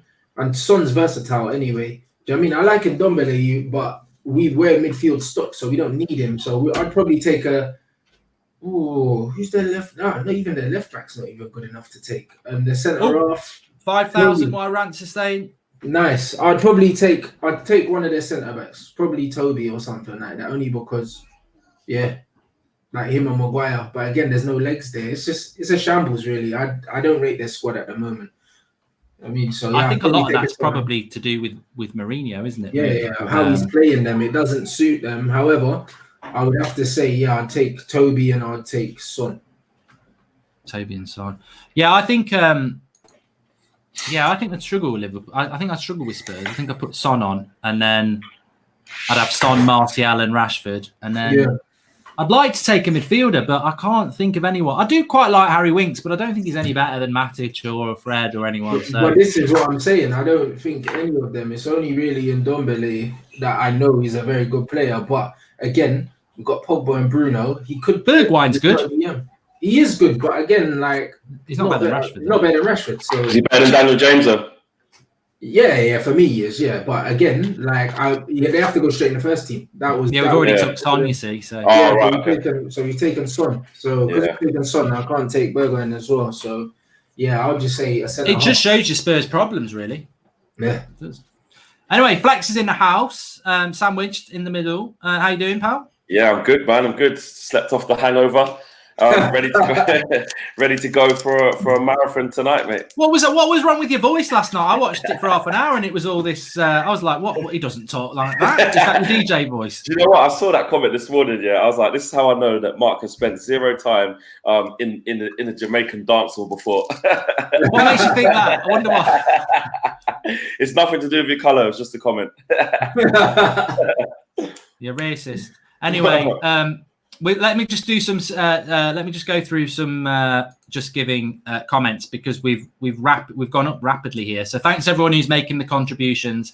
Dan Gray, £10. Thank you. He says nice one to everyone. Brilliant what you're doing for the NHS. Niall has donated £30. His sister works for the NHS. Go Emily. Go Emily. Go everybody who's working for it. Mark Dego says big up the NHS, £30. Macca has given us a 10 quid as well. Let's have a look what else. Jamie Johnson, £10. A few anonymous. Hardik Padham, £10. Who else? Trying to see who's been doing it in the last few minutes because we've gone past that magic 5,000, which I'm amazed. And who knows what we can do. Ryan Sharkey, £5. Fraser Cameron, £20. Harry McCabe, £5. James Cole, £20. Keep up the amazing work. Harry McCabe says great stream, raising money for all the brilliant members of the NHS. And who else have we got? James Cole. Why is it not uploading them? Got a bit of a problem with the page. Dino. I think we did Dino as well. Ash T. Yeah, so we've caught up there, but amazing contributions. We took over at just over 2,000, and in our 3 hours we're averaging around 1,000 an hour, which is great. Brilliant. But we can keep pushing. The links in the video description, just giving, and we will be doing till 6 o'clock. So we've got another 20 minutes, and then 9 p.m. for the quiz, and then 3 a.m. for the Flex and Rant show. You looking forward to that, Flex? I am looking forward to it actually, but I just taking it back to what you said just before I come on. Yeah, I did actually. It's the pennies dropped when you said Rance has got the fast hands for the quiz, and that's why I've been dropped. It's true. I've just realised I've been dropped by process of elimination. And what's better for the team? But you know what? That just shows that it's not about big egos. It's the best men for the job. So I believe in you lot. You might be avoiding an L anyway. You might be avoiding an L. Yeah, exactly. It's suspicious that Claude's not been on any AFTV stuff for the last week. I haven't seen him anywhere. He's got his head in the book. He's doing one of them type from home courses as well. You know, he's doing 80 words a minute. Oh, he ain't beating Rance, mate. Rance should have been a secretary. Yeah, we got them. Trust me, when it comes to typing, they're getting smoked anyway, so it's fine. I'll say it's a 75 question quiz, and we normally only do 50. So have your pen and paper ready. I mean, look, Geordie doesn't, he keeps hold of that. He won't let anyone know what he's got planned, but I know he's been working on it a few days and all the graphics. So I'm looking forward to the quiz, and we'll see how we get on. But I'm also looking forward to the Flex and Rant show at 3 o'clock. What you got planned on that then? Yeah, it'd be good. I'm going to talk to Rance about past United teams. As well, in terms of like what his best 11s would be, and some of the players that he did love at the time. I know Rance has always got a lot of big opinions about past players and stuff like that. Because you know what got me thinking about it when we was talking about the Darren Fletcher thing, and Rance was sort of saying, yeah, he's good, but he's maybe not this, and the part G sung and stuff like that. Maybe ranking and looking at some of those players. Who we do call legends for things that they were part of. Maybe just kind of deciphering that later on. But we're going to kick off with some topical stuff, obviously, about our squad and some of the transfer rumours that are going around as well. And just keeping it topical and interacting with the comments, man. We're going to get Saeed in as well after Rance leaves after the first hour, and then we're going to get Adam in as well. So, yeah, we've got guests coming in. I'm looking forward to it. It's just going to be a great cause. And you know what? It's going to be so funny doing it at that time in the morning because, you know, with the demographics, we've got people who watch from so far and wide around the world. And our show's normally at 1 p.m. UK time. Maybe people out there in India or Australia or wherever, it might actually suit them now. It's actually at 3 a.m. So it might be a different experience for them. Exactly. And look, you know, the most important thing is just giving, links in the video description. But if you are new to the United Stand and you've never known what we are about before, subscribe, bottom right hand corner. You're very welcome. You're getting a whirlwind tour over the next 24 hours of the things that we do. And just a little bit of update, lads, on the latest United news. I mean, apparently Harry Kane has said that he'd rather come to United than Madrid. Yeah, that's no news. No, I could believe that. Believe that. It's just the money, isn't it? I mean, would you spend... you know, Sancho's got to be the priority. Yeah, yeah. Go on, Rance. What did you say? Don't want Harry Kane, mate. He's brilliant, but I don't want him in it. I said the same thing about Haaland as well. Like we've got our forwards. We got our forwards. We don't need a focal point. So I think Jaden.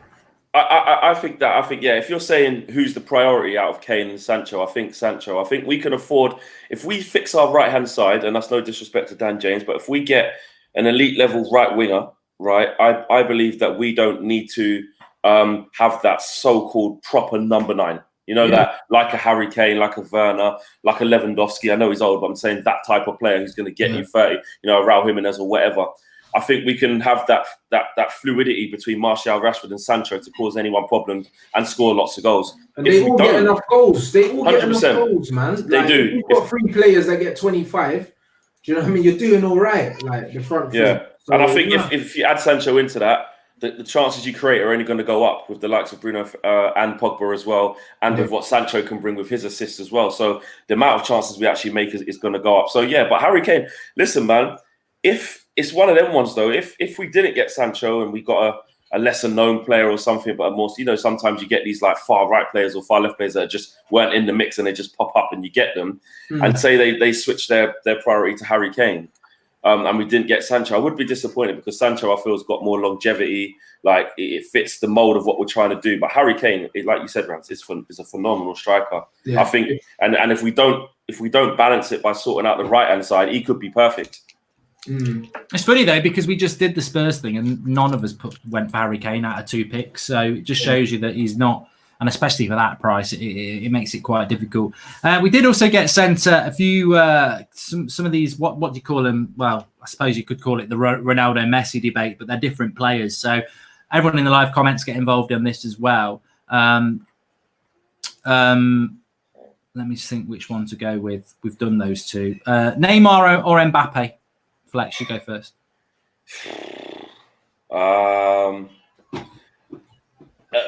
Neymar kind of does split opinion on how consistent he is, but for me, I think technically he's just saucy. Like I would say him. Mbappe's gonna be great, but I think Neymar's shown right through from his early days at Barcelona through to now just how good he can be, and at world level as well.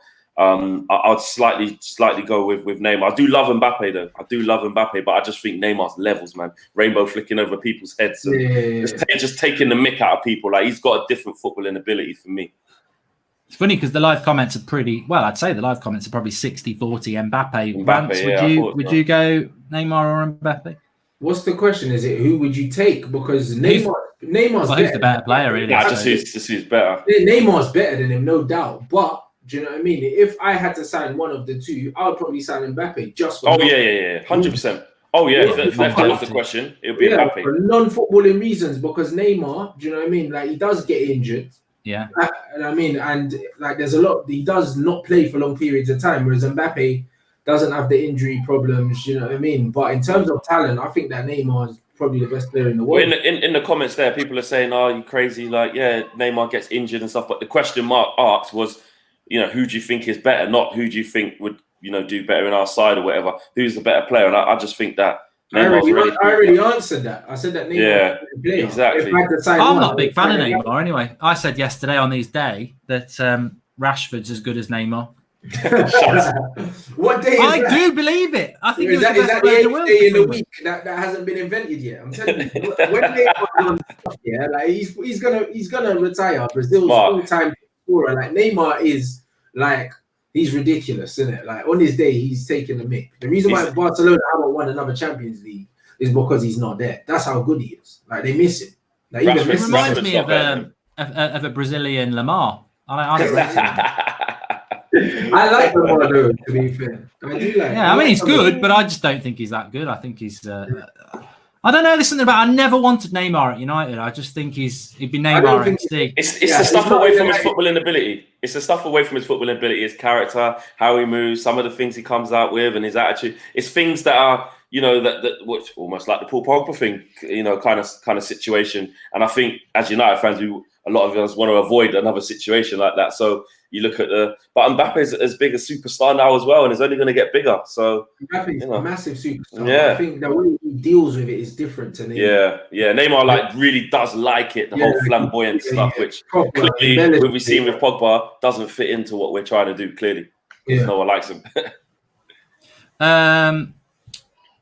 So a good question here from Alfred Leonard. He says, has Maguire stepped up, or do we need Koulibaly? I don't think Koulibaly is even being mentioned as a replacement for Maguire. I think he's been mentioned as a person to come in. Really weird week for United, actually. We started it off, and obviously you spoke to James Cooper anyway about a week ago, Flex, and it's been Sancho and Grealish. And then we ended the week with David Ornstein and a couple of others saying that United aren't looking at Grealish. They're looking at a centre-back and a CDM, which is just totally different. And obviously still Sancho, we all know that. But can you see us going for a centre-back or a CDM, either of you lads? I mean, I don't know. I can't, but I think that those are the two positions that we need to fill. And to be honest, like, even when I'm playing my games and I'm recruiting, those are the first places I win. I bought a left back. I bought a centre. A left back? What are you buying a left back for? Oh, I wonder why. Luke Shaw hater. Hey, brother, I bought Grimaldo, yeah. I bought Ndidi. I bought Koulibaly, and I bought Sancho. Those are the four people I bought. Like the right side, the centre back, the CDM, the left back. For me, if United were to strengthen them four positions, you're challenging for the title, innit? Like if you get top quality there. So yeah, I think that centre back. I don't trust Lindelof enough to challenge for a title, and I can't rely on Bailly's fitness. So I think that those two positions are the positions that we actually do need to fill. So it seems a bit too good to be true. So we'll probably sign another left winger. It's interesting, actually, because I'm doing my FIFA career mode and I'm on season 3. And my team is De Gea, Wan-Bissaka, Lindelof, Skriniar. I do play Luke Shaw sometimes, but I've got Digne, Ndidi, Pogba, Bruno, Rashford, Martial, Sancho. So I've still got well over half the team that I started with in season 3, which in FIFA is quite rare. It shows what it shows is, Flex, is that actually, whenever I've played FIFA before on season 3, I ain't got anyone left. And it just shows that we have got some players there that with the right coaching and the right players added, it's not bad. Well, this is it. Like I was saying to someone on a stream as well, that like for the first time in a long time, we like this team. We like these players. You actually like them. I like Wan-Bissaka. I like Fred. Always love Martial and Rashford. I like everyone's in love with Bruno. I love Pogba. Like you're looking at the types of players that are there now, and it's like, yeah, you know what? I like these lot. So when you do get on a game like FIFA, I know it's a hypothetical thing. It's not real life, but you do have that kind of allegiance, even to the point where I'm on my first season, and I was thinking, should I go? I went to try and get a left back straight away, right? And then I thought, actually, Barcelona keeps coming in for Luke Shaw. Everyone was coming in for him. Oh, yeah, I was like, well, you know what? He must be all right. I tried to get Alphonso Davies, but I realized I remember this is his first season. Bayern wouldn't let him go. I got Alphonso in the first season, but he kept getting injured because he's young, innit? But they said to me, no. I turned down 120 million for Pogba from Barcelona, mate. You know what I'm saying? So it just depends. Yeah. This team, I actually like them, and it shows you this team's actually good, mate. Like, you know, Wan-Bissaka, not selling him. Like, I don't need a right back.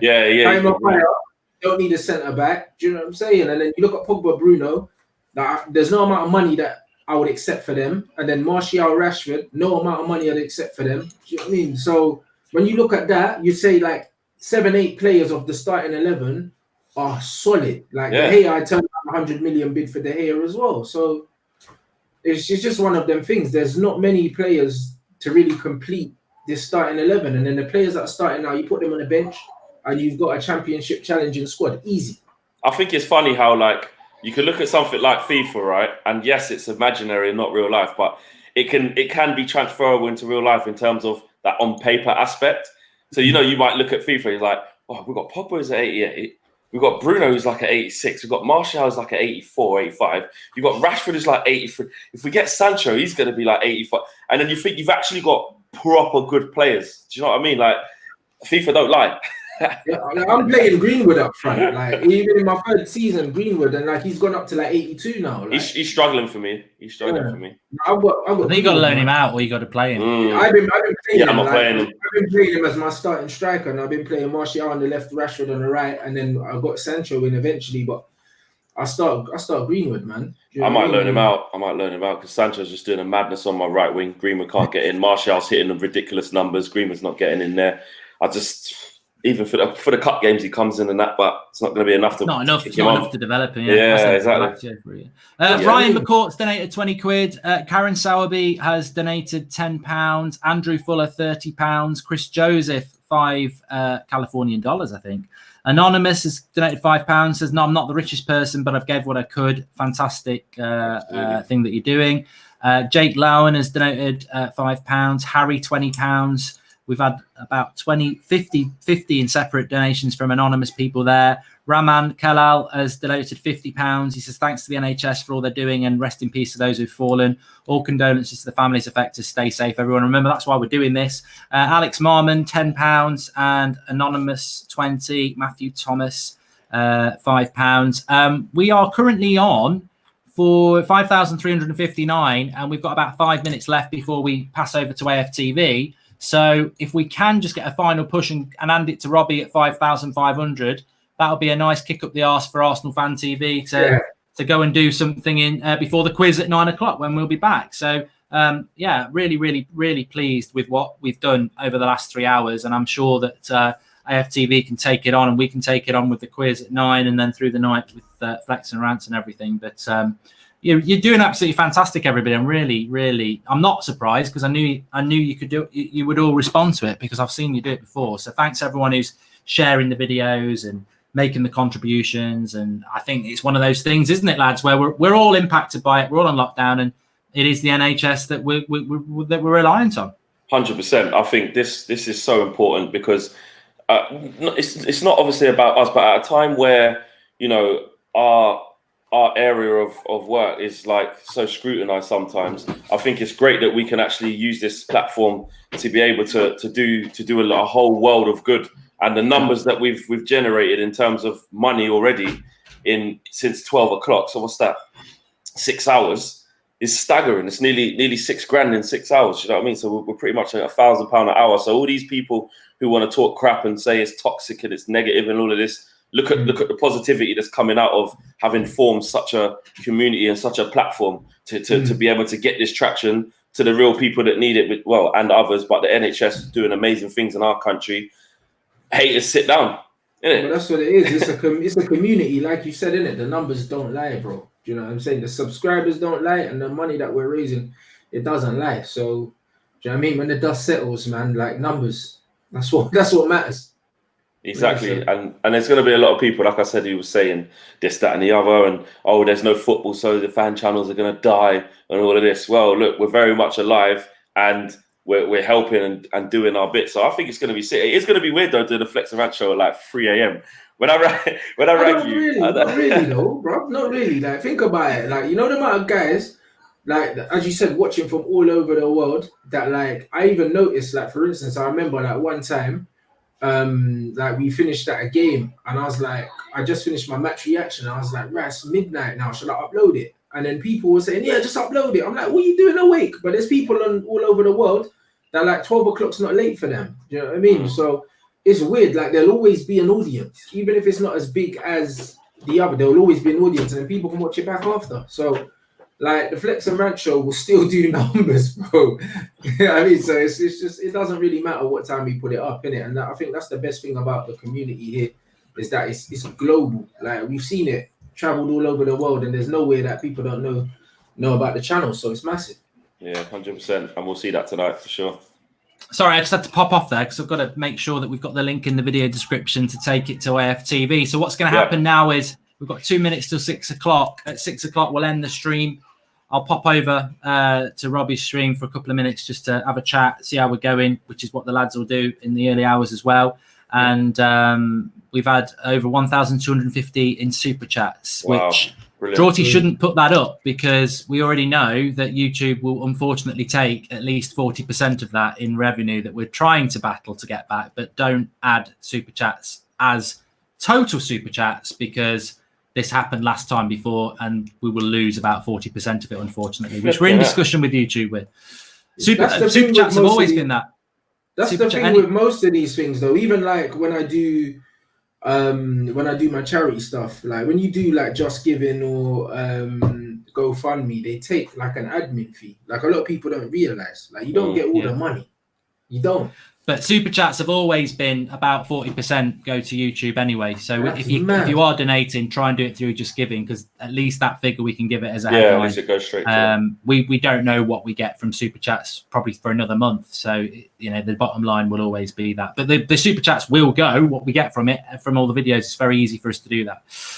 Look, well, I'm going to hand over to Robbie. Links in the video description. To go over to the AFTV. You've done fantastic. That's all I can say. The last 3 hours, you've done absolutely fantastic. And we will be back at 9 o'clock on this channel with the quiz, me and Rance. And then you've got Flex at 3 a.m.